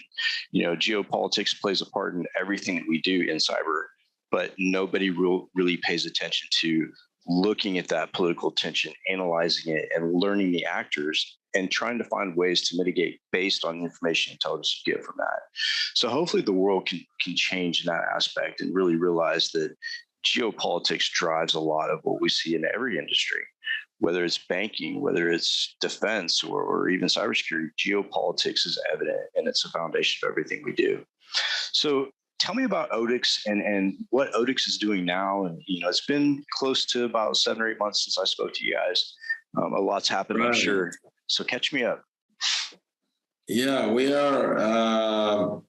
In fact, when we saw that most of the world and the application go to the cloud and to the SaaS applications, we realized that there's a lot of collaboration apps and a lot of file transfer apps, and they're all SaaS, but all the current on-prem solutions, they are not suitable for this application. So in my vision is that we will be the industry standard for the SaaS application to protect all file transfer and file collaboration, all these things. We started with a firewall for Microsoft 365 Exchange Online, which works very well. And we see a lot of traction. We work in particular with the distributors and the resellers of Microsoft 365. And in fact, they bundle firewall with the 365. There is a very nice blog on Microsoft website about how Microsoft and Firewall and Odix protect the 365 users. So we have a lot of customers so far satisfied. We have several, case studies that they, we were able to create a single-click deployment product with, not really nothing, not effort for maintenance support, and it goes like that, very smooth, frictionless, seamlessly. And this is what the service provider like. They like to see how they can make money without friction and without spending a lot of time. So it's very easy to explain our added value that we provide to the Microsoft 365 security, either to the Defender, to the EOP. We provide we complement the Microsoft 365 solution. So we don't claim to, take out Microsoft, or we don't claim that, we have any conflict with their security, but we complement their solution in order to have a really a nice secured solution, in particular against ransomware that resides within files and goes, sometimes many levels down in nested files, and most of the tools today are not able to go after this. But since we are doing a real kind of deep file analysis and break the files and look after everything that's moving inside and that is suspicious, so we are able to track these attacks that are multi-level and nested files attacks and all this, which today are very common, and hackers also look at this domain as well. So we really reduced the attack surface significantly for the 365 users. So yeah, we're moving forward, and it's very interesting. Our next product to release is the solution for Teams, because we see a lot of usage for collaborations tools and so on. So Teams is definitely the next candidate that will provide a solution. Fantastic. Yeah, I've been following you guys quite a bit, and the relationship with Microsoft is huge. I was really happy to see that you guys were going that route. Guys, it's been an absolute pleasure having you on, as usual, and a really great conversation. And I think that when people see this podcast or listen to this podcast, it'll open some eyes and maybe bring some awareness to, things that they didn't take into consideration, and maybe look at their own company and their own operations and kind of, follow along. I wish you guys the best of luck, and please stay in touch. I'm sure that we'll have you back on soon, and good luck. And I appreciate you guys being on. Thank you very much. Absolutely. Thank you so much, Michael. Thanks, guys. Thank you, man. Cheers. Bye now. Bye.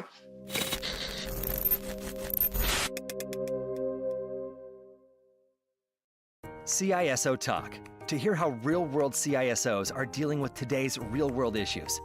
From enabling secure remote workers to accelerating secure cloud adoption, defending against a pandemic of security attacks and beyond. CISO Talk covers the cyber topics you want to learn about. With your hosts, Unisys CISO Matt Newfield and MediaOps CEO Alan Schimmel, featuring a revolving panel of CISO cyber experts. This is where CISOs talk. Join us on digitalanarchist.com and techstrong.tv. All right, welcome back, everybody. Next up, we've got our Something Old segment. This is from the recent Predict 2022 event. This one features Harpreet Singh, who is the co-founder and co-CEO over at Launchable. Harpreet talks about picking the right battles to wage in your DevOps transformations. So he discusses DevOps, testing, AI, and how data, machine learning, and test automation can help organizations in 2022 and beyond. So it's a great, great presentation. Let's roll it now.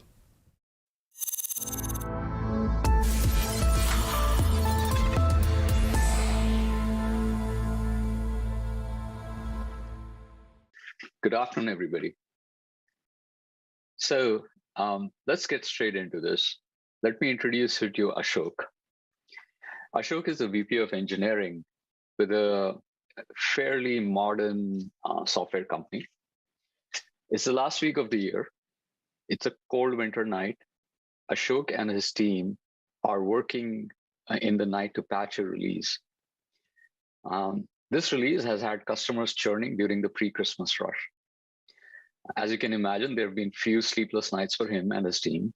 And all Ashok really cares about is a peaceful night of sleep and time with family on holidays. That said, there's something bothering him underneath it. This is not the first time they've had this kind of drill. And what's bothering him is he's questioning himself. Does he have what it takes to run a high-performing engineering organization? So as he looks at his upcoming year, he sees three problems on his radar. One, there is this constant and relentless set of deadlines that keep coming at him and his teams. In the world which expects delivery at the speed of Amazon, these deadlines are just a way of life. Now, because these deadlines come in often and his team is not sophisticated enough, there are production breakages and escalations, and they're always sort of running behind them. Now, he has his best people on pager duties, getting up in the middle of the night and answering these calls. But that leads him to his third problem, which is his dev teams are unhappy. So as he thinks about 2022, there are a few choices in front of him. One, he could just quit, go elsewhere, and do nothing about this, and no harm done. Two, he could start sort of worrying about and focusing on developer happiness. But what does developer happiness even mean? And why would he start there? Kind of get the attrition thing, but it doesn't solve his immediate problem. He's paid attention to DevOps, and he's seeing other teams actually running these sophisticated engineering team. So should he be looking into DevOps and AI? And if so, where should he even start? So luckily for us, he decides to move down the path of DevOps. And here we come in to provide him recommendations on where to spend his energy in 2022, right? And hopefully, if he does enough of what we tell him, he gets to the gnome zen state of mind by the end of the year. So let's try to see what recommendations we give Ashok to kind of get to this state of mind. Now, as I said, Ashok has decided to double down on this existing efforts going on in the organization around DevOps. But today, DevOps actually means a whole lot of things to a whole lot of people. So let's just go back to definitions and see what those actually means. So Gartner defines DevOps as a customer value-driven approach to deliver solutions using agile methods, collaboration, and automation. It further states that DevOps emphasizes people, culture, and collaboration between dev teams, operations, and other stakeholders to improve the delivery of customer value. What I think they miss is the lens of Kaizen, which is this Japanese word around continuous improvement. So in addition to these, there should be a relentless focus on driving improvements on these three vectors, and specifically around automation and collaboration.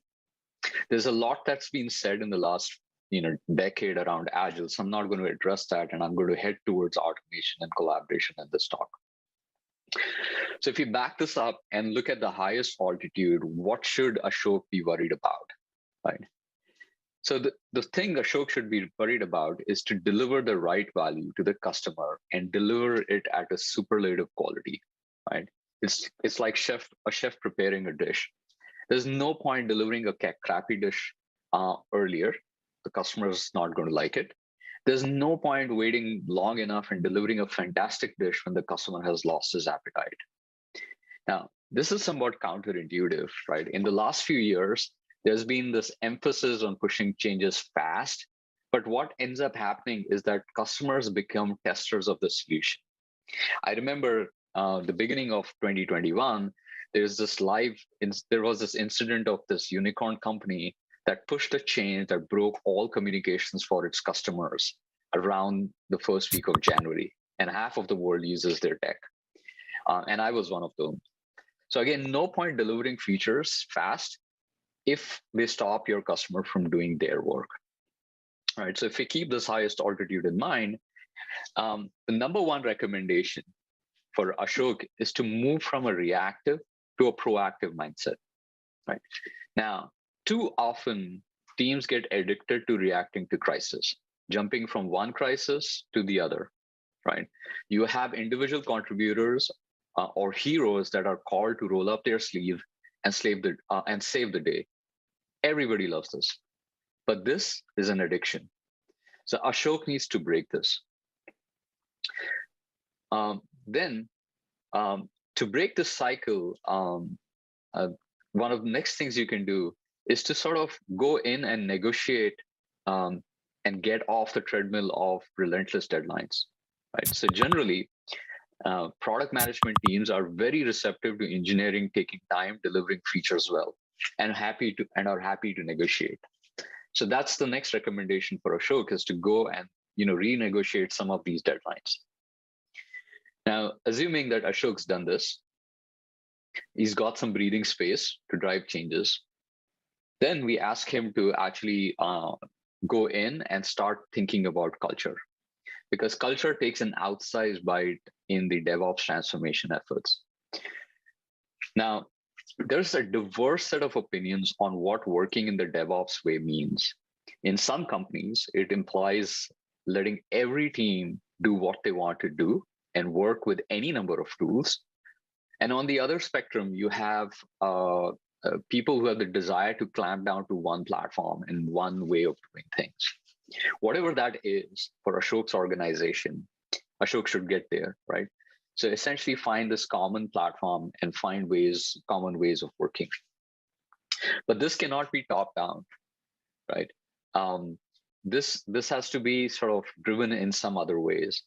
So lately we are seeing this evolution of a central DevOps team that also takes the role of a community organizer, or called communities of practice.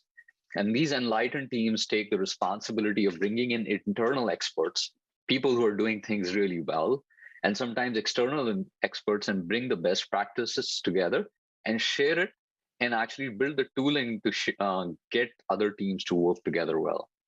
This is a practice that is well worth emulating, even for small organizations and Ashok.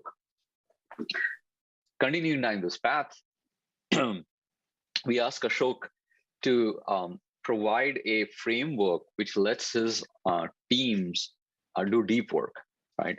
So in the software world, we really need to think about what are the complex challenges we are facing, and solve for them. And what we have given to people is 30-minute meeting slots, and then sometime between those meeting slots to go and actually fix problems. That's not how things get done. So here's something that we at Launchable are using, and this is sort of our core practices on deep work that I will recommend to Ashok, right? Number one is you have to establish this culture of transparency. In the world, especially with COVID, everybody going remote, if somebody in some other time zone has to wait on me to sort of figure out what decisions need to be taken, or to even get context, that is a problem. So you have to enable a culture where everything is open. And in that world, the second principle really counts. We've enabled a culture of writing matters. Now, what that actually means is we ask people to write cogent cases on whatever changes that they are driving. This is done on Confluence. The tooling doesn't quite matter, and is open to everyone. And everybody is expected to write these cases so that somebody in the other time zone can look at it and doesn't have to get on a call to understand the entire context. Now, the flip side of this is, the other side of this is, we actually expect readers to give enough thought to what's been written and comment on this and interact with this. So that's something Ashok and his team can emulate. Number three is we focus on a culture of async communications. We do not expect people to be on all the time on Slack or on emails. We expect them to actually consume this content that's been written earlier and comment on them, such that you can get most of the work done without getting on a face-to-face meeting. Now, we do have face-to-face meetings, but then those are very high quality discussions that are driving some content forward. On the same lines, we have a no email culture. So we only use email to interact outside our organization. All the other conversations are done internally on Confluence, right? So this helps drive no working out of the inbox culture. So that's great. I'm not getting my priority list from an inbox and email. And second, I don't have to hunt through for context in multiple emails during the day. And the third is email is exclusionary. So it sort of doesn't quite foster the culture of transparency. So unless you're on that email list, you're not going to see what's happening. So we do not allow that, right? The next piece that we do is we allow do what we call a get shit done days. So 3 days a week, you can actually not jump on phone calls. You're expected to sit down and push your thoughts forward, do some deep work. The next piece that we do is this notion of an automatic daily check-in, where you're expected to write what you've been working on a common company page. And this kind of replaces the water cooler in today's world. And so you can go in, write your, watch a line or two on what you work, and somebody else in some other time zone kind of gets the water cooler effect of seeing, Harpreet worked on this. That's quite interesting, and perhaps comment or engage. And the last thing that we do is we look for best practices in our organizations and turn them into katas.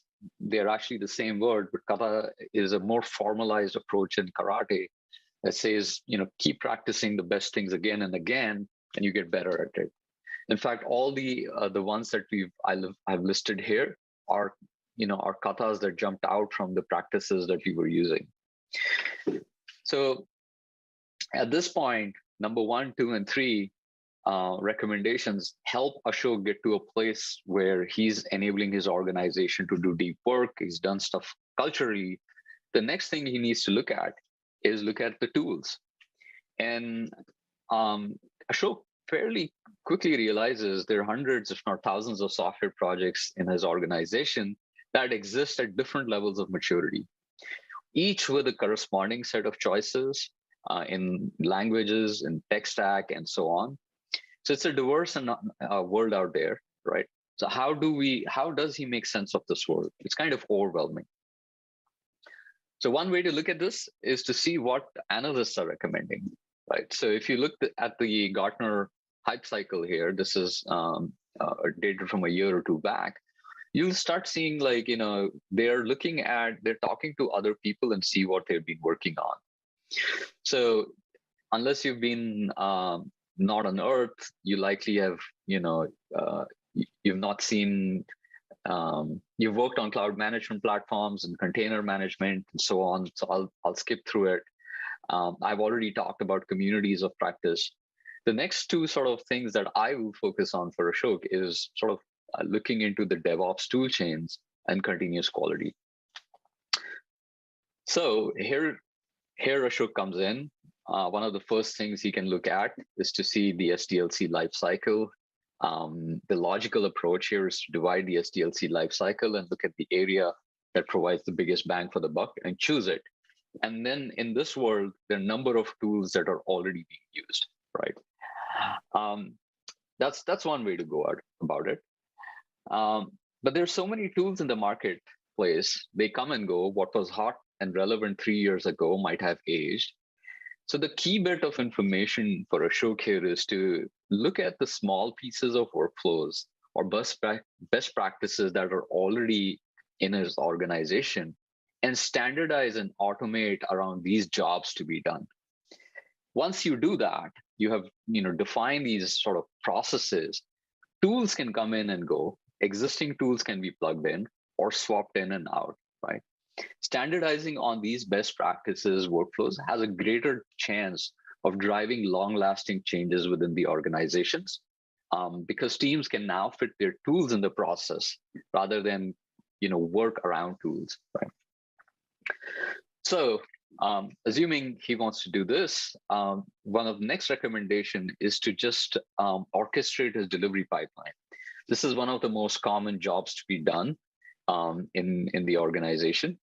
So analysts call these as DevOps toolchain orchestration. So there's been a huge evolution in the industry in the last 10 years around continuous integration and continuous delivery. And if you choose a tool that sort of helps you orchestrate this pipeline, you get to a place where you can start moving faster, right? You can start moving faster. You will not necessarily move faster. This is one of the fundamental pieces here. Again, if he looks at this, there are a number of tools out here. Where does he sort of go in? Now, one of the challenges that we've seen is that if you start down this path, often organizations spend months on cultural transformation, making changes to their pipeline with no immediate value to show. And that's where you kind of lose your other stakeholders.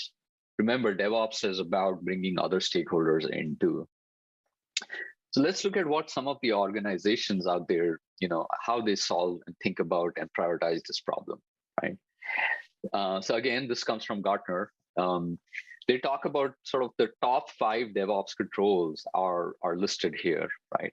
And the way I think about this is activity logging, disaster recovery, traceability are after the fact controls, while quality and access controls are preventive measures, right? So within the preventive measures, quality is the one that defines your customer experience. This is where the customer sees whether she likes and engages with your product. And from Gartner's perspective, organizations are putting quality at the top of the pyramid to give better support for their customers. So the next recommendation is to start thinking about continuous quality in the workflow. What is continuous quality, right? It means bringing in cultural changes where quality is the responsibility of everyone in the team. It's part of the DevOps process, not an afterthought. It's not thrown over the wall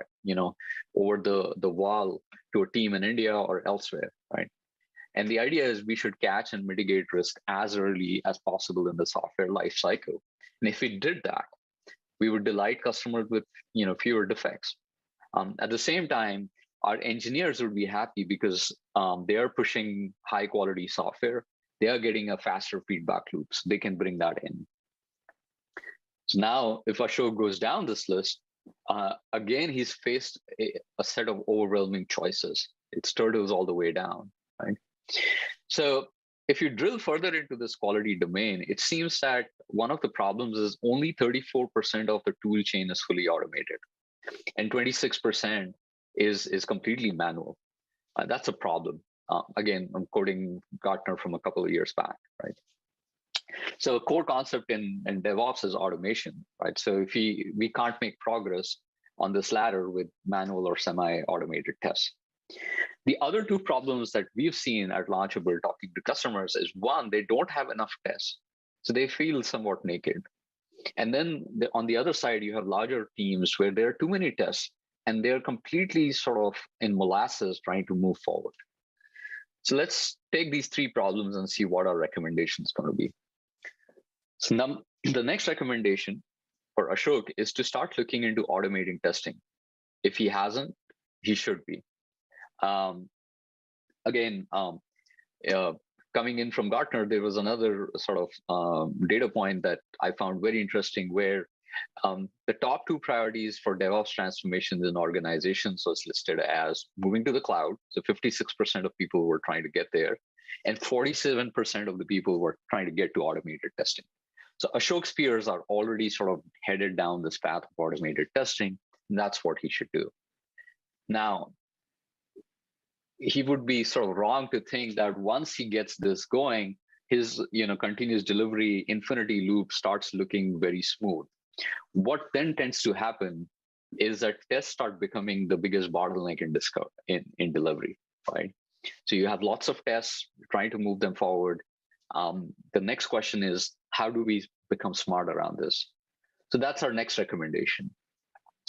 So in this recommendation, we ask Ashok to start thinking whether his tests should move left or right.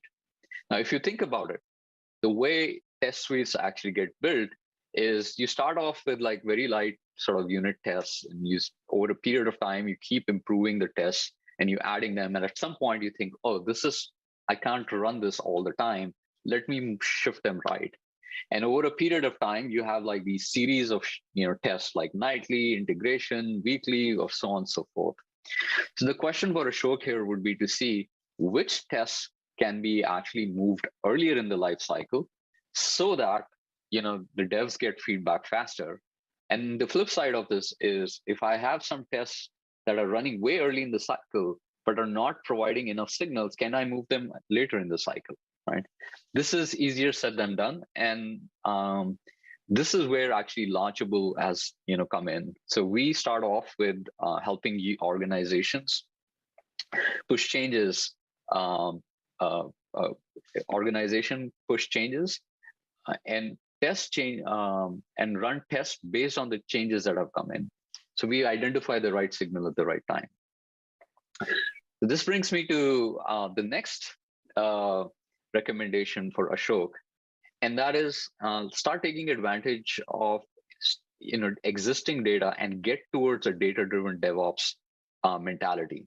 Look at how people are solving problems at scale, and once you do that, you can start looking at some data that exists in your pipeline today, and then push that forward and make improvements based on that data. Right? So we've done a whole bunch of talk and write-ups around it. So I would ask you to search for data-driven DevOps, Launchable, or Tech Beacon, and you see our thoughts around it. So what does sort of moving towards data-driven DevOps mean? It means that you need to start moving to smarter tooling. So in this graph, what you see is on the x-axis, you have the software delivery lifecycle. On the y-axis is the evolution of the tooling from craft to at scale to smartness. So where we are in the software delivery lifecycle is we've started solving problems at scale for the last couple of years. And now we need to start thinking about being smart about this. But if Ashok kind of gets in and tries to figure out what the recommendations from people out there are on becoming a smarter org, he's going to be stuck in molasses again. Here's some that I put out there after reading a couple of papers, and it was just, I don't know how Ashok would actually implement this, right? Kind of going out and hiring data scientists and applying them as QA strategists is unlikely going to happen given how sparse the expertise in this field is. So in this world, there are consulting firms that come in and try to help you sort of make sense of this world. So if you look at it, here's McKinsey that's talking about the complexity of various techniques and the likelihood of using them in AI applications. So at this point, Ashok's team needs to look at this and figure out which technique they need to use for the problems that they have. And McKinsey tries to help you there by actually coming in and saying, well, if you're in these industries, here are the sort of techniques that you could end up using in this world, right? The picture that I want you to get away from this is actually very complex, right? So Ashok should not go out and build an in-house practice if he doesn't have data scientists or AI specialists on the team that he can use, because building an AI and machine learning stack is complex, right? Data scientists are extremely hard to recruit. So this brings me to what the next recommendation for Ashok, which is to go and explore off-the-shelf specialist tools out there, right? So if you think about the top three, QA problems that I talked about, was automating testing, and the number two was like, I feel naked, I don't have enough tests. This space, I do not have enough tests, has had some set of tools in there like Mesmer, Mabel, Test AI, that are looking at your UI and generating tests for that world, right? So there's already tools out there, and Ashok can try some of those. Then if you're a larger organization or you have tests that are slowing you down, that becomes a field of test optimization and acceleration. This is where Launchable comes in. And what we have done is we've looked at some of the unicorn companies like Facebook and Google and seen like how were they kind of getting ahead of all the tests, the lots of tests that they have. And we sort of built a solution that can be used by organizations like Ashok, right? So again, just backing it up, Ashok should start looking into off-the-shelf specialist tools that can help him get and bring that smartness without actually having to build that today. So finally, coming to sort of summarizing how we want to take Ashok to that gnome state of mind and start sort of moving faster and have an organization that's nimble. One, and this is the highest altitude thing, is move from a reactive to a proactive culture. As part of this, start focusing on culture, which is start bringing in a center of excellence, communities of practice to share best practices around. Then provide a framework that lets teams do deep work and push meaningful changes forward. Number 4 then is to look at sort of the workflows and see what parts of the workflows can be automated today around jobs to be done. One of those jobs to be done is to orchestrate the delivery pipeline. Doesn't necessarily need to do the entire pipeline. Start with continuous quality, right? Start with bringing quality as the highest emphasis in the organization and automate tests. Once these automated tests, look at all the data that's coming out from various parts of the pipeline that he already has and embrace a data-driven DevOps culture, right? And finally, given the data, explore these off-the-shelf tools that can help him make smarter decisions. With that, hopefully, if he walks down these 9 steps, 2022 Christmas starts looking much better for Ashok. All right, here we are. I'm open for questions. Thank you.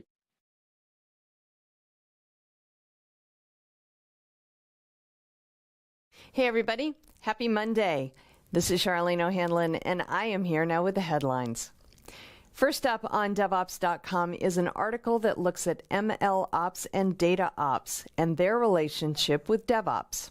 As software has become an integral part of every industry, we are seeing a monumental shift in the increasing adoption of AI. As AI gains acceptance and new use cases are rolled out, applications will only continue to become more intelligent. The widespread move toward ML-enabled software has the potential to be as transformative and far-reaching as the ubiquity of software itself. While MLOps requires a much tighter integration with data than DevOps historically has required, MLOps is not the same thing as data ops. This article looks at the ways in which each discipline supports the other and how every intelligent application depends upon them for the most optimal outcome. And we revisit the low-code impact on DevOps and the steady rise of citizen developers. Running a citizen development program doesn't mean relegating IT to the sidelines. Rather, citizen development calls for a new relational approach that's founded on transparency, trust, and dialogue between IT specialists and non-IT employees. Business leaders are in the best position to initiate such a program. This article offers up the steps organizations can take to get started in creating a citizen development program, including ways to identify and support citizen developers. In news, CircleCI has acquired Ponacode to gain control over a unit testing platform infused with artificial intelligence that makes it easier to review application code prior to uploading it into a build. The goal is to integrate Ponacode's testing technology within CircleCI's CI/CD platform. That approach will make it possible to apply algorithms to individual developers' code, as well as to code aggregated from multiple developers within a build, as it is continuously updated across a DevOps workflow. Ponacode launched in June 2020 as a JavaScript unit testing extension for Microsoft VS Code.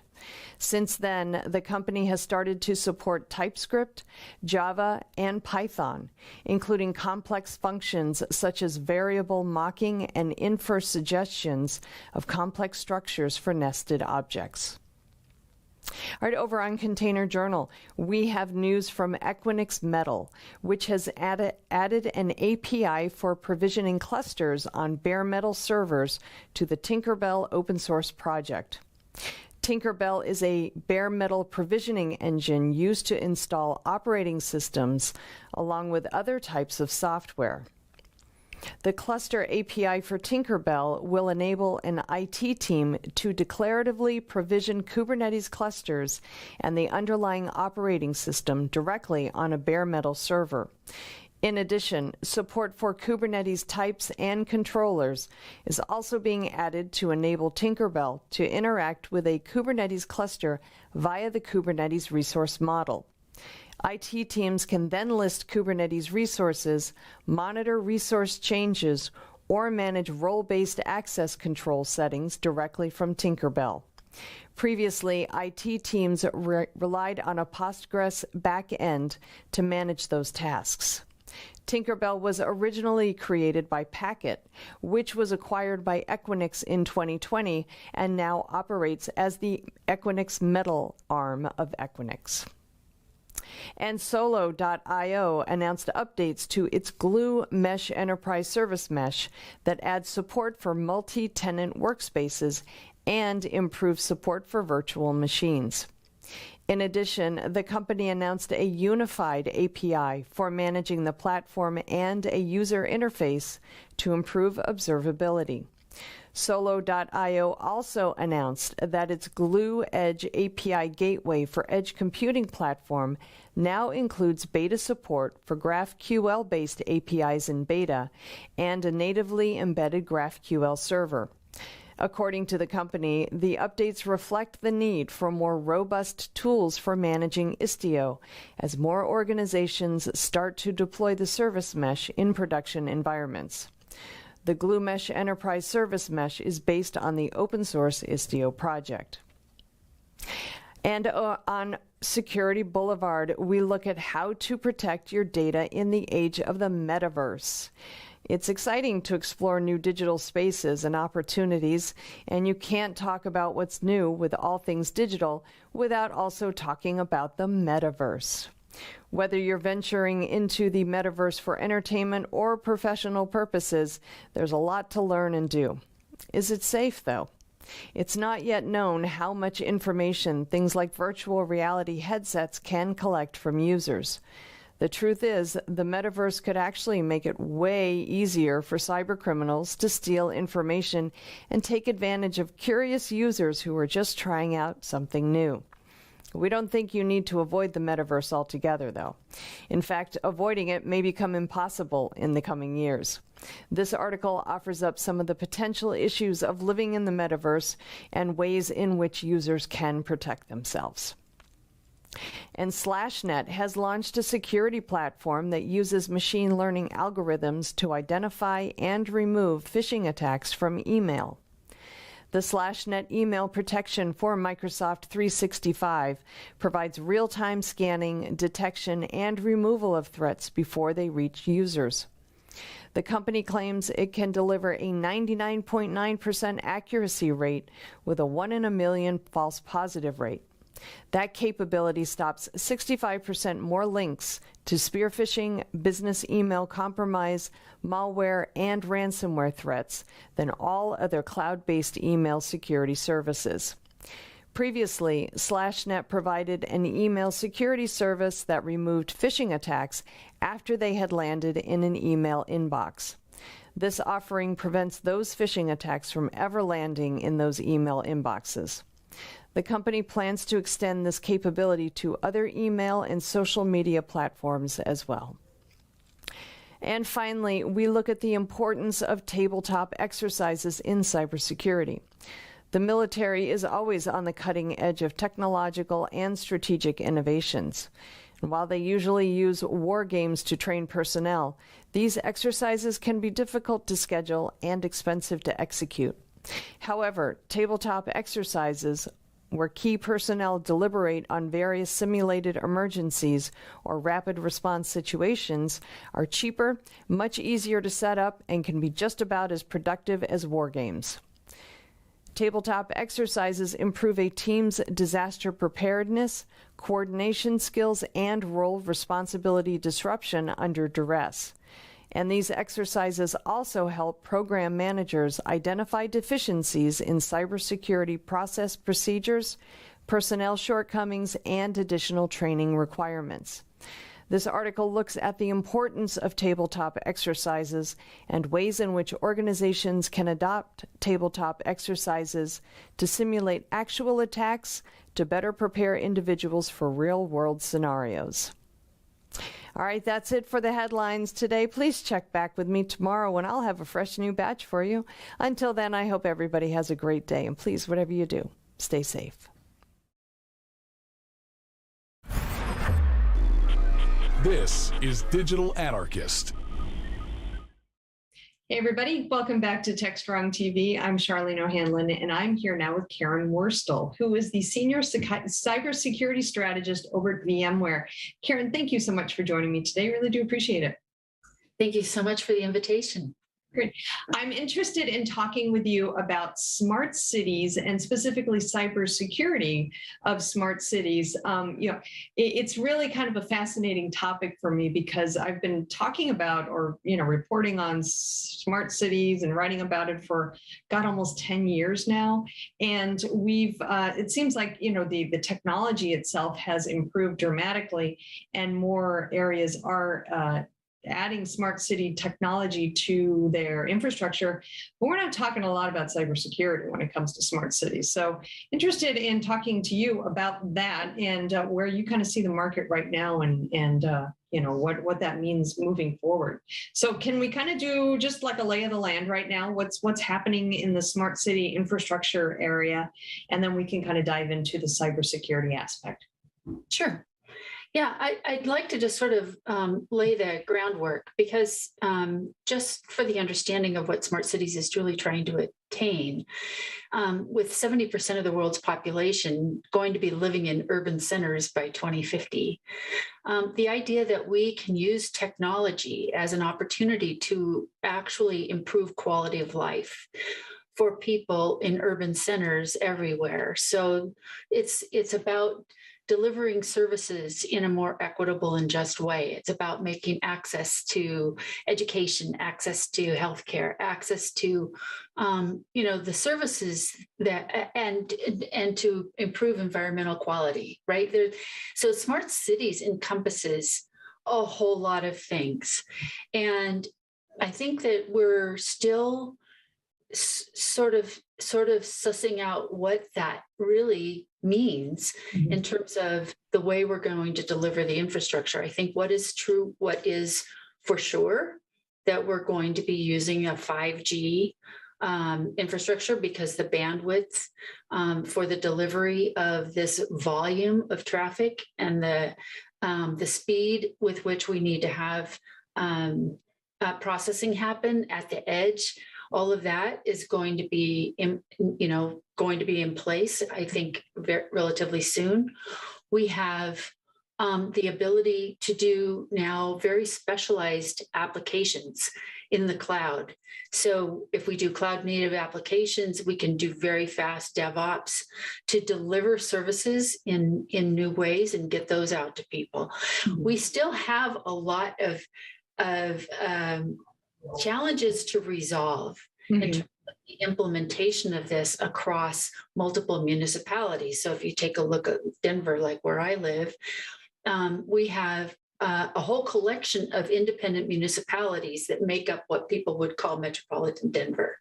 And they have separate ways of approaching, for example, their technology or their IT or their management. And so we have to kind of federate things together, and our infrastructure needs to accommodate differences as well as create commonalities to make smart cities viable, in these large urban centers. Yeah, it's definitely a huge challenge for a city, for a municipality to undertake. And when you're talking about having, to connect these smart cities, these different municipalities, that is a big job. And I wonder if have we started it wrong? I mean, should we have kind of laid the groundwork for having a more of a kind of an open, blueprint, if you will, for having a smart city infrastructure, one in which we do know that that the cities can connect the services and the infrastructures to create a much more seamless environment. Or, I know 5G is going to help a lot, but it's not the cure-all. Well, there's there's groups in telecom, for example, with ORAN that they're working to create a more open environment so we don't end up getting locked into all these proprietary solution sets. And to be honest, I think there was a lot more momentum towards smart cities until COVID hit. And then all of the resources in every municipality everywhere went towards pandemic, handling the pandemic. So we've had a little bit of a pause. It feels like a pause to me anyway. And I think one of the things that we can look forward to is in the meantime that the technology has advanced. We now have like a multi-cloud, a true multi-cloud solution set where we can operate in multiple clouds and have a seamless infrastructure between them. That is new, and that's going to be helpful. So I think we've gotten more advances in the technology that'll help us move forward. Now, what we need are a lot of demonstrations and proof of concept and broad, I would say, test labs, innovation labs, where we're pulling these things together in a collaborative way, where we're demonstrating the IT, OT, and the security aspects of everything that's out there on the edge that's necessary for the implementation of these smart cities. And then how are we going to manage that back in the back office, like across the far edge, the edge boundary, and into our cloud infrastructures where the apps and everything are residing. So we have a lot of stuff to figure out, but I think that the way that's going to happen is by groups coming together and showing, the viability of this and getting some early adoption and moving these things out into, real world. I would imagine that the pause, to your point, the pause that we experienced with smart cities because of COVID has kind of actually given organizations and municipalities time to really think harder about how they're going to hopefully thinking about how they can better secure these infrastructures. And really, if the COVID lockdown has taught us anything, it's that no company is immune to cybersecurity threats and ransomware and just the level of cybersecurity activity that has been going on since the beginning of the pandemic has really shone the spotlight on cybersecurity within organizations and the need to make sure that they do have end-to-end security. So I wonder if as these smart city efforts start to ramp up a little bit more, if there is going to be, or if either going to be or actually happening now, a bigger and much more extended conversation about cybersecurity and making sure that by implementing these smart technologies that they're actually not setting themselves up for a massive cyber attack. Yeah, the last couple of years, a whole lot changed. So now we have workforce and at home, right? It has changed the dynamic in the city tremendously. We learned a lot of things during the pandemic. We learned about the need for being able to create equity access to technology because we saw real world examples of school children who are sent home with the assumption that they're going to use a computer and have access to the internet. And they're trying to do all of their schoolwork from a mobile phone because they don't have that. So we've learned a lot more about the way the world operates and where equity really needs to be paid attention to, right? So there's a motivator there for delivering and getting smart city services out there. We also saw a gigantic uptick in cybercrime, as you mentioned. And so now we understand, like, we live in a 0-day world. If there is something that we're deploying out there and it's going to open an avenue into a city infrastructure, it is absolutely going to be exploited. There's just no question. The idea that we can deploy things insecurely like we used to do and then patch them later is a non-starter. Right. So there is more attention being paid to this. That there's more urgency in trying to get services out the door and figure out how to make this happen. We really need them. Mm-hmm. And at the same time, we now know you can't just rush them out the door. They have to be deployed with security in place. That's just not even, I don't even think that's a debate anymore, which is new. It's really good to hear. Yeah. So where do you think we are on smart city adoption? As more organizations and more municipalities actually tend to the idea of they understand that the importance of these smart technologies and helping them basically improve the standard of living for all of its citizens and residents. But where do you think we are on that adoption curve? And do you think that that cybersecurity is becoming more of a topic of conversation among these smart cities, the organizers of the smart cities?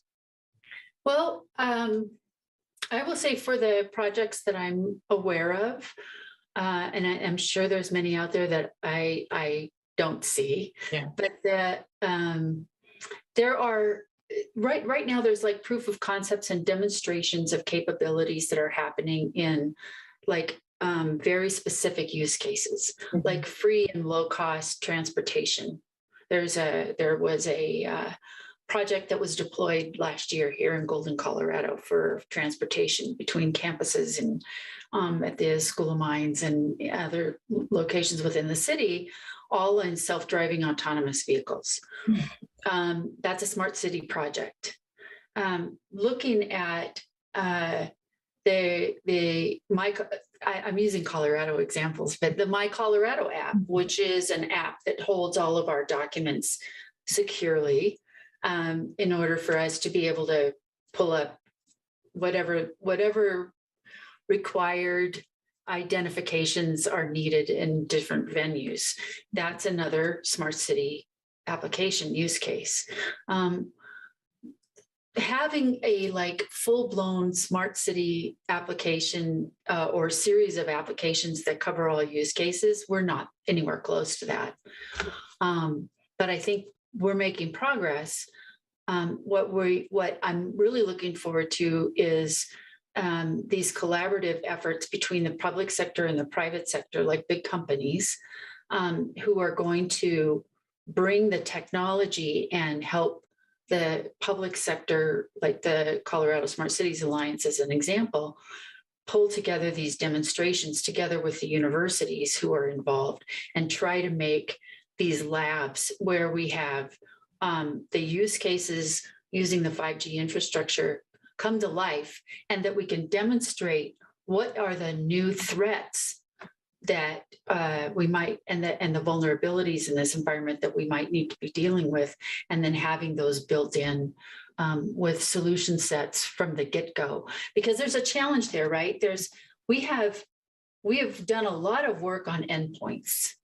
There's just a ton of good work out there right now for managing endpoints in enterprise environments. Mm-hmm. When you go to smart cities, we're dealing with OT and IT devices that are managing our electrical grid, or they're managing our water supply, or a variety of different things that we haven't really integrated the security that's needed and the engineering that's needed for the security and safety of those environments, and have a way where that kind of seamlessly integrates across that boundary at the edge of the network, mm-hmm. so that we're managing everything seamlessly, or have visibility of everything, and we understand what the threat vectors are out there, and we're doing something about them. So there's projects that are needed to be able to show how that's all working. It's a kind of a new frontier.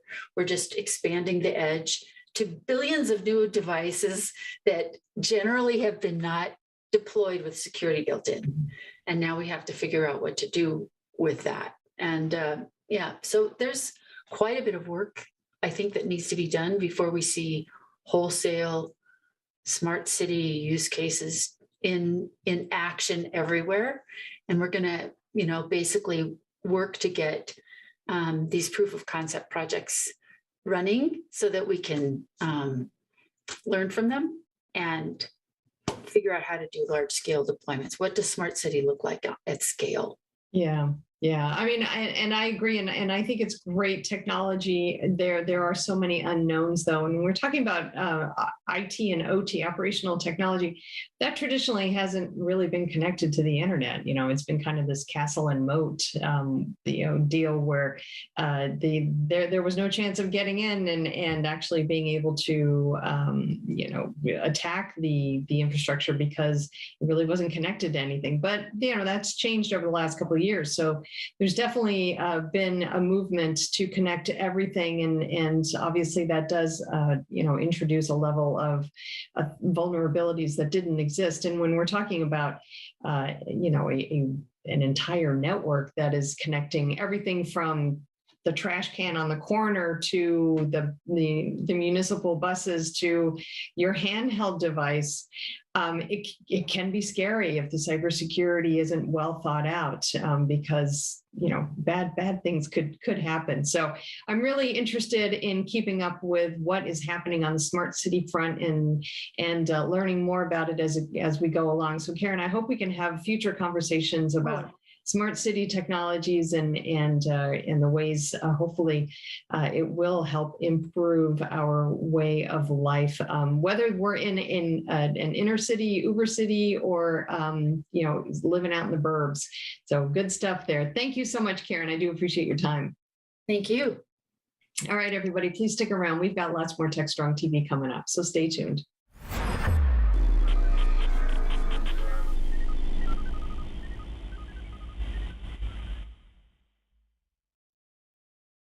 Looking for a live conference focused on the tools, technologies, and practices most important to your business?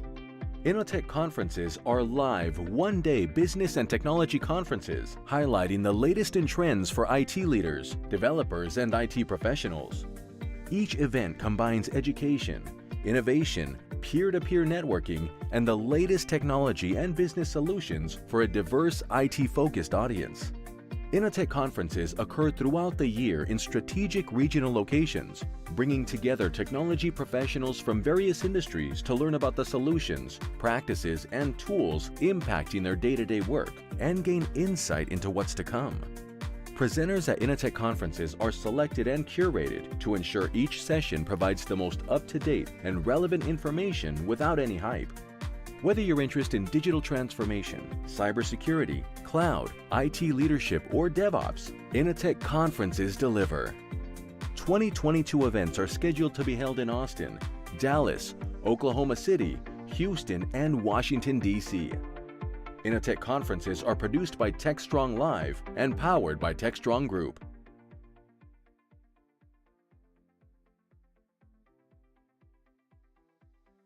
Hey everybody, happy Monday.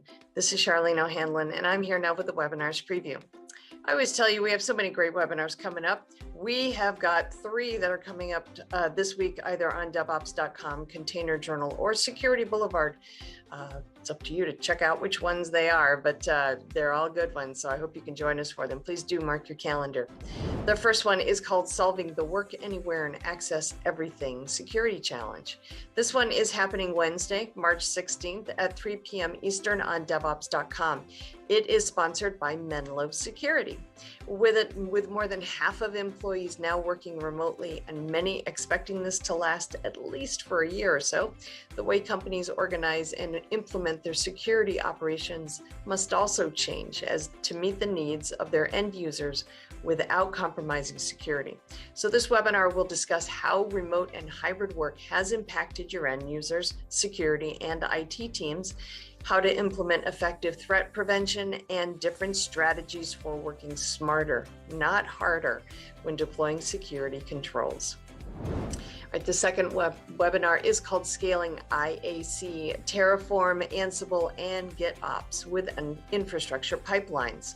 This one is happening Thursday, March 17th at 1 p.m. Eastern on DevOps.com. This webinar aims to elevate your infrastructure as code game, from tool silos to integrated infrastructure pipelines.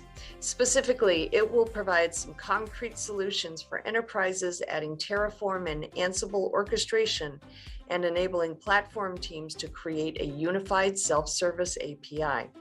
We will describe how using an infrastructure as code platform delivers a consistent control approach for multi-cloud infrastructure pipelines. All right, the final webinar today is called Adding DevSecOps to Detect and Protect Your Organization's Workspace. This one is happening Tuesday, March 22nd at 11 a.m. Eastern on Security Boulevard. This one is a really good one. This one is all about how to protect an organization's workspace, and it is a good one. Enterprises are scrambling to get a handle on data breaches, source code vulnerabilities, and software supply chain issues that have the potential to wreak havoc on an organization's software delivery pipeline. Traditional security implementations revolve around perimeter security posture rather than from within the application.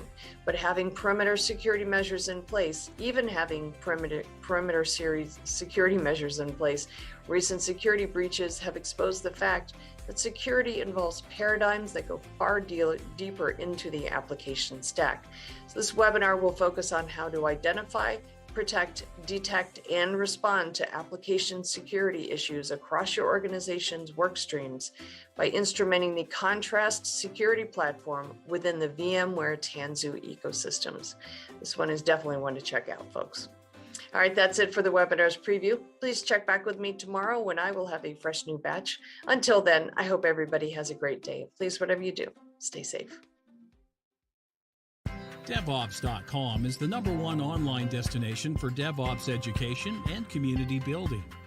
DevOps.com covers all aspects of DevOps, including DevOps best practices and tools, DevOps culture, DevSecOps, business impact, continuous testing, continuous delivery, and more. DevOps.com has the largest collection of original DevOps content, featuring breaking news, blog posts, podcasts, and more. Visit www.devops.com to learn more. DevOps.com, where the world meets DevOps. All right, we are back, and rounding out today's TechstrongTV broadcast, we've got The View with Vizard. In this one, Mike Vizard is speaking with Vijay Pandey, who is the Vice President of Emerging Technologies and Incubation over at Cisco. They talk about why automation has become an absolute IT necessity. Great conversation, great topic. Let's roll it now. This is Digital Anarchist. Hey guys, thanks for the throw. We're here with Vijay Pandey, who's Vice President of Emerging Technology and Incubation for Cisco. And we're going to be talking about all things related to automation. Vijay, welcome to the show. Thank you, Mike. Pleasure to be here. Right now, everybody is struggling looking to find people, hire people, retain people. And this was an issue before COVID came, but it seems like it's much worse these days, and there seems to be no end in sight. So what is your best advice to folks about how to think about managing talent these days?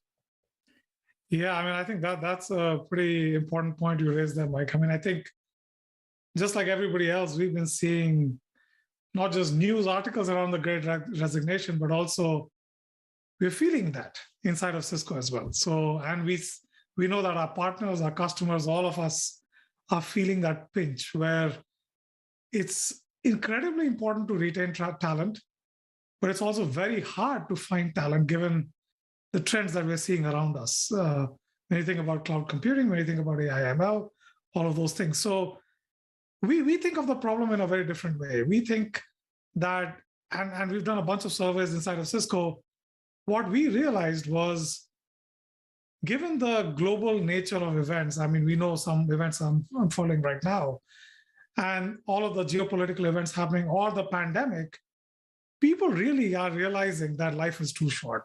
And it's not a pithy statement here. It's actually people believe that life is just too short, and they actually want to do meaningful work. They want to make an impact, not just to the team that they are with, not the company that they are with, but even a global impact with the work that they do. But they also want to grow and learn and make sure that they are on a path themselves towards meaningfully improving their own lives. So I think those are pretty important characteristics that we've at least gathered. And as organizations and as teams, we need to harness that desire to make both local impact as well as global impact, as well as figure out how to drive meaning into everybody's personal lives, yours, mine, our teams, and so on and so forth. So there's a bunch of things that we are doing inside of Cisco to make sure that this meaning or meaningful impact is nurtured. And one of the things that we keep on saying is that, yes, there is a business to run, but there's also an avenue we need to give our employees and our teams to innovate, to look at impact beyond the run-of-the-mill business that any corporation needs to do. So typically what we end up doing is we end up taking problem statements that we face, let's say as a team or an organization, and we start splitting it into buckets. So think about buckets that deal with run-of-the-mill business, because that you need to absolutely take care of. But also there are buckets that you need to innovate around or do meaningful work around. And so we have a portfolio management system inside, at least of my team, that says, let's take 60% of your time and make sure that that's allocated towards run-of-the-mill, business as usual projects. And then maybe 30% of the time, which is future looking and adding new features or looking at new markets and so on and so forth. And maybe 10% of your time is actually towards growing yourself, nurturing yourself, or making some meaningful impact in the global, on the global stage. So that's at least how we've been viewing the problem. Early on, I think a lot of people were intimidated by automation, and there was concerns that people might lose their jobs. And now I wonder if we've flipped that entirely, where people are saying, hey, I don't really want to work for organizations that don't have automated IT processes in place because of your points. There's just things that I don't want to spend my day doing anymore. So has the whole conversation flipped as far as automation is concerned? I would say the conversation is flipping as we speak. And I think, going back to the previous comment, yes, people don't want to spend time on repeatable tasks, on things which a computer can do better than you and I can do. I have this constant struggle with my kid nowadays as to why do I need to learn grammar when there's Grammarly? But that's a different matter. But I think it's a similar mindset going through every individual in the workforce as to, am I really adding value in the workplace? And am I being more productive? Which in turn translates to, is the organization being more productive, which in turn translates to, is the economy and the country being more productive? So I think the bump towards productivity is definitely a goal that people are more concerned about. And you hear the other side of this, which is, as you pointed out, is the digitization of the workplace, is a digitization of all economy that's in progress. And we've called that using various phrases. Software eating up the world, or the API economy, or whatever term that you want to use. But we are moving towards a world where software is critical in driving everything that we do. Software in terms of automation or even beyond that is definitely key to whatever we do. Not too long ago, we all thought we'd be running around in flying cars by now and that IT would be easy. We've seen neither. And it looks like IT is getting more complex than ever. So my question to you is IT getting to the point where it is just too complex to manually deal with, and we need automation because we are seeing all these microservices, serverless frameworks? There's all our existing monolithic applications. It's distributed all the way out to the edge now, or we reach some sort of inflection point? Yeah, I think to your point, IT is definitely way more complex than it was like even a decade ago. And I think the the crux of the matter is that the way you are building applications and all of the digitization that we talked about is actually taking place in a very, very distributed manner. So as an application developer, I mean, first and foremost, we at Cisco like to say that the application is your brand. So if I'm a bank, how my customers interact with the apps that I build defines me, my company, my bank as the brand. Because if Bank A has more capabilities in their software, their mobile app versus Bank B, I will migrate towards Bank A. So I think the application is becoming the front end to everything customer experience is all about. So if you take that notion and play it out, that means the application developer that is developing those applications is under extreme pressure to deliver velocity behind features, to deliver trust with the data of the customers, to deliver uptime and security and so on and so forth. So which means that they are picking and choosing all of these APIs that exist anywhere to make their job faster, easier, more secure, more trustworthy. And so if you think about that kind of an environment, as a developer, I'm picking APIs from cloud providers, SaaS providers. I have legacy systems. I have transactional systems. I have edge devices. In the case of a bank, it might be sitting on a branch office. I have all of these APIs and systems that I need to interface with just to build one particular app or feature. So in this kind of a distributed environment, think about the IT, poor IT people, right? I mean, it's like I'm trying to build a platform that caters to this kind of demands. And so it is definitely getting more complex, it's getting more distributed. And every provider in this distributed environment has their own semantics, their own lifecycle management behind their APIs and their infrastructure. So automation, I mean, it's just humanly impossible to not just deploy, but even manage and observe such a highly distributed manner and secure, by the way, such a highly distributed system. So automation is key to doing all of this. And automation to me is discoverability, it's intent-based, it's security, which is there's no longer a perimeter security, and it's observability across all of these endpoints, API to infra. And that is like key to moving forward. Mm-hmm. Do you think as we go along that organizations, at least some of them I talk to, that it's almost like a chicken and an egg kind of issue, right? They have so much legacy stuff that can't be automated that they can't invest in automation and they can't necessarily buy all new platforms tomorrow. So how do we get over the automation hump to kind of get from point A to point B without necessarily breaking the IT budget? Yeah, I mean, that's a great point. And I think some of that I've dealt with in my previous lives as well. And the way to do that is, I mean, there's no question about it that for some period of time, there is going to be more chaos and more money spent than before that time or after that time. So we just have to acknowledge that as vendors, as customers, as organizations, that for some period of time, there is going to be turmoil. And that's the way, at least I've handled it in the past, where you say, let's put milestones, where we say, maybe we look after a pocket of the organization and say, we're going to build this out in a highly automated, distributed, cloud-first, API-first manner. This part of the application, this part of the infrastructure goes and does that. And to do that, we're going to do a clean slate process here.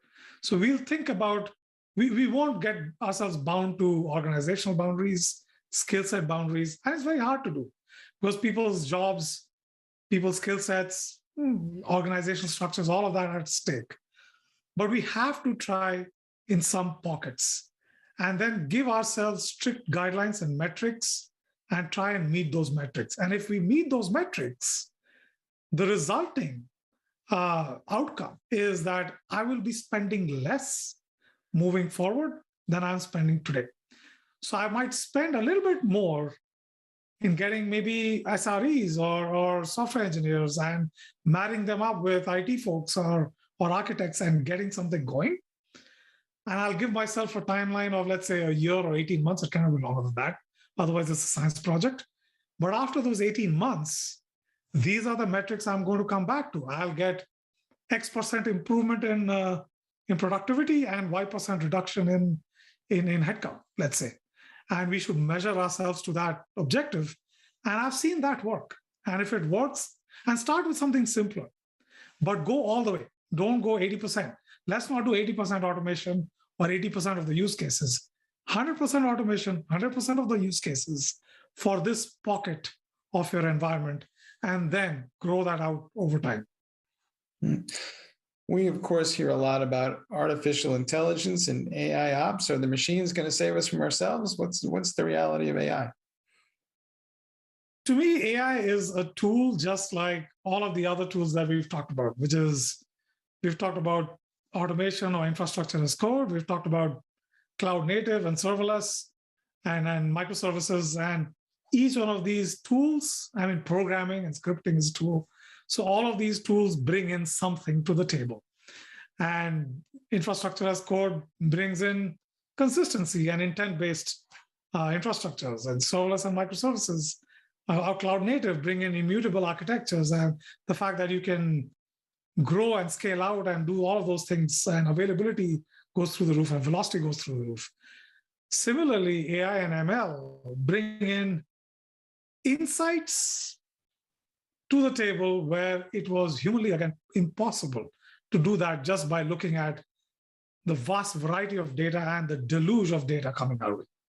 If we could just take all of that, and it's all unstructured. So if I could take all of that and somehow put it in a structured database and somehow make sense of it as an individual, sure, we don't need AI or ML. But if I need to take all of that unstructured data and make some sense out of it, there's no other way out. I do need AI and ML. I mean, I do need some statistical mechanism first to figure out and make some sense out of it. I do need AI, ML, maybe deep learning to make some sense out of it. But then I need to marry that tool with subject matter expertise. I need to marry that tool with what I, as an individual or as humans, we've learned in the past. Because AI doesn't have that context. Yes, we can do learning, all sorts of learning, but it doesn't always work in all kinds of environments. So we need to marry that with subject matter expertise with some boundary conditions. And then we need to marry it with actions, because AI ML is going to give us insights, but somebody needs to take actions on the insights. So to me, it's a tool in the toolbox, and we need to leverage it when it makes sense. We need to rely on subject matter expertise when it makes sense. And eventually, things will get to a point where we need to go to the next level of abstraction. So it's always a game of moving that level of abstraction higher and higher. And that's what we are after. So maybe someday there will be flying cars and robots that will take over our jobs, but not right now. How do I bridge this divide in IT that maybe we don't talk enough about, but there's clearly a DevOps community that's very programming centric. They use APIs, and then there's traditional IT administrators that use ITSM tools. They tend to be more graphical in nature. As we move forward with automation, do you think that those two camps are going to converge, or how will this all play out? I mean, in my opinion, I think they have to converge. And I think each one of those pieces have their, again, they have their space in the hierarchy of things. And one of the things I learned pretty early on in one of my previous lives is, what good is a dashboard if you cannot take an action on it? So if you think about all dashboards that exist today, eventually there is data being presented in a certain way about a certain problem so that somebody can look at that and take an action. And if you think about infrastructure as code, is exactly that. Is basically, let's remove the dashboard and let's figure out what those triggers are that allow me to take those preset actions. And let's try and remove the action of a human looking at a dashboard, thinking about it, and taking some action on it. Now, again, I'm describing utopia, but I think that's where, as engineers, as operations folks, we all need to move towards. And to me, dashboards are a good start when the problem is less well understood. As we understand the problems better, we need to move towards code. And dashboards will still have their play in helping us understand more and more complex problems. But as problems are better understood, they need to move towards code. And that's the way, at least, I think through it. All right. So automation needs to be our new North Star, as it were. Hey, Vijay, thanks for being on the show. Thank you so much. It was a pleasure and enjoyed our conversation. All right. Back to you guys in the studio.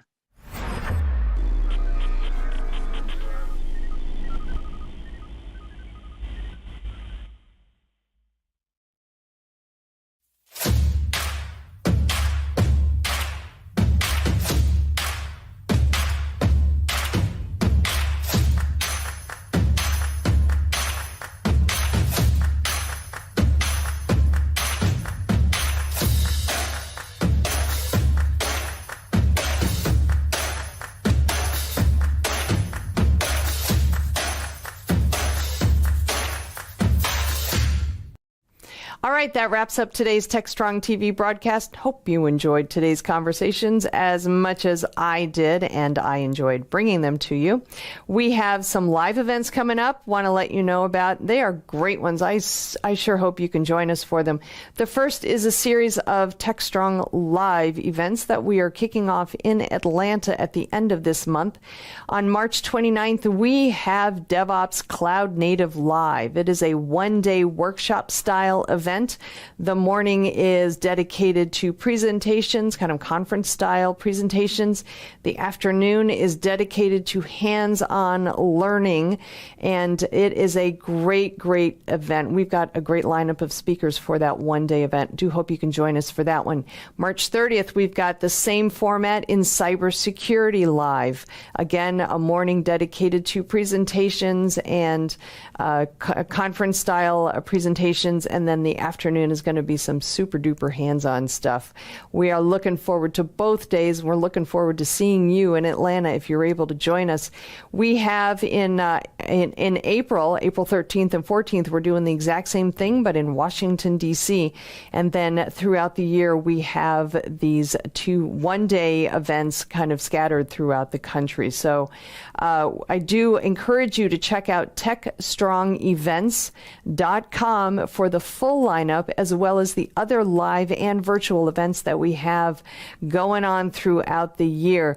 One of note is the InnoTech conferences. Those are regional IT conferences. We've got one kicking off in Austin, I believe, in April.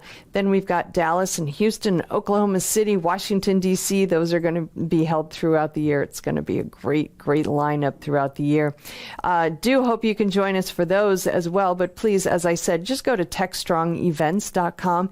Check out our full lineup of both the in-person events and our virtual events. We got a lot going on, folks, so I hope you can join us for at least one or two, hopefully all of them. We'll see. Anyway, I will be back tomorrow with a brand new TechStrong TV broadcast for you. Until then, I hope everybody has a great day, and please, whatever you do, stay safe.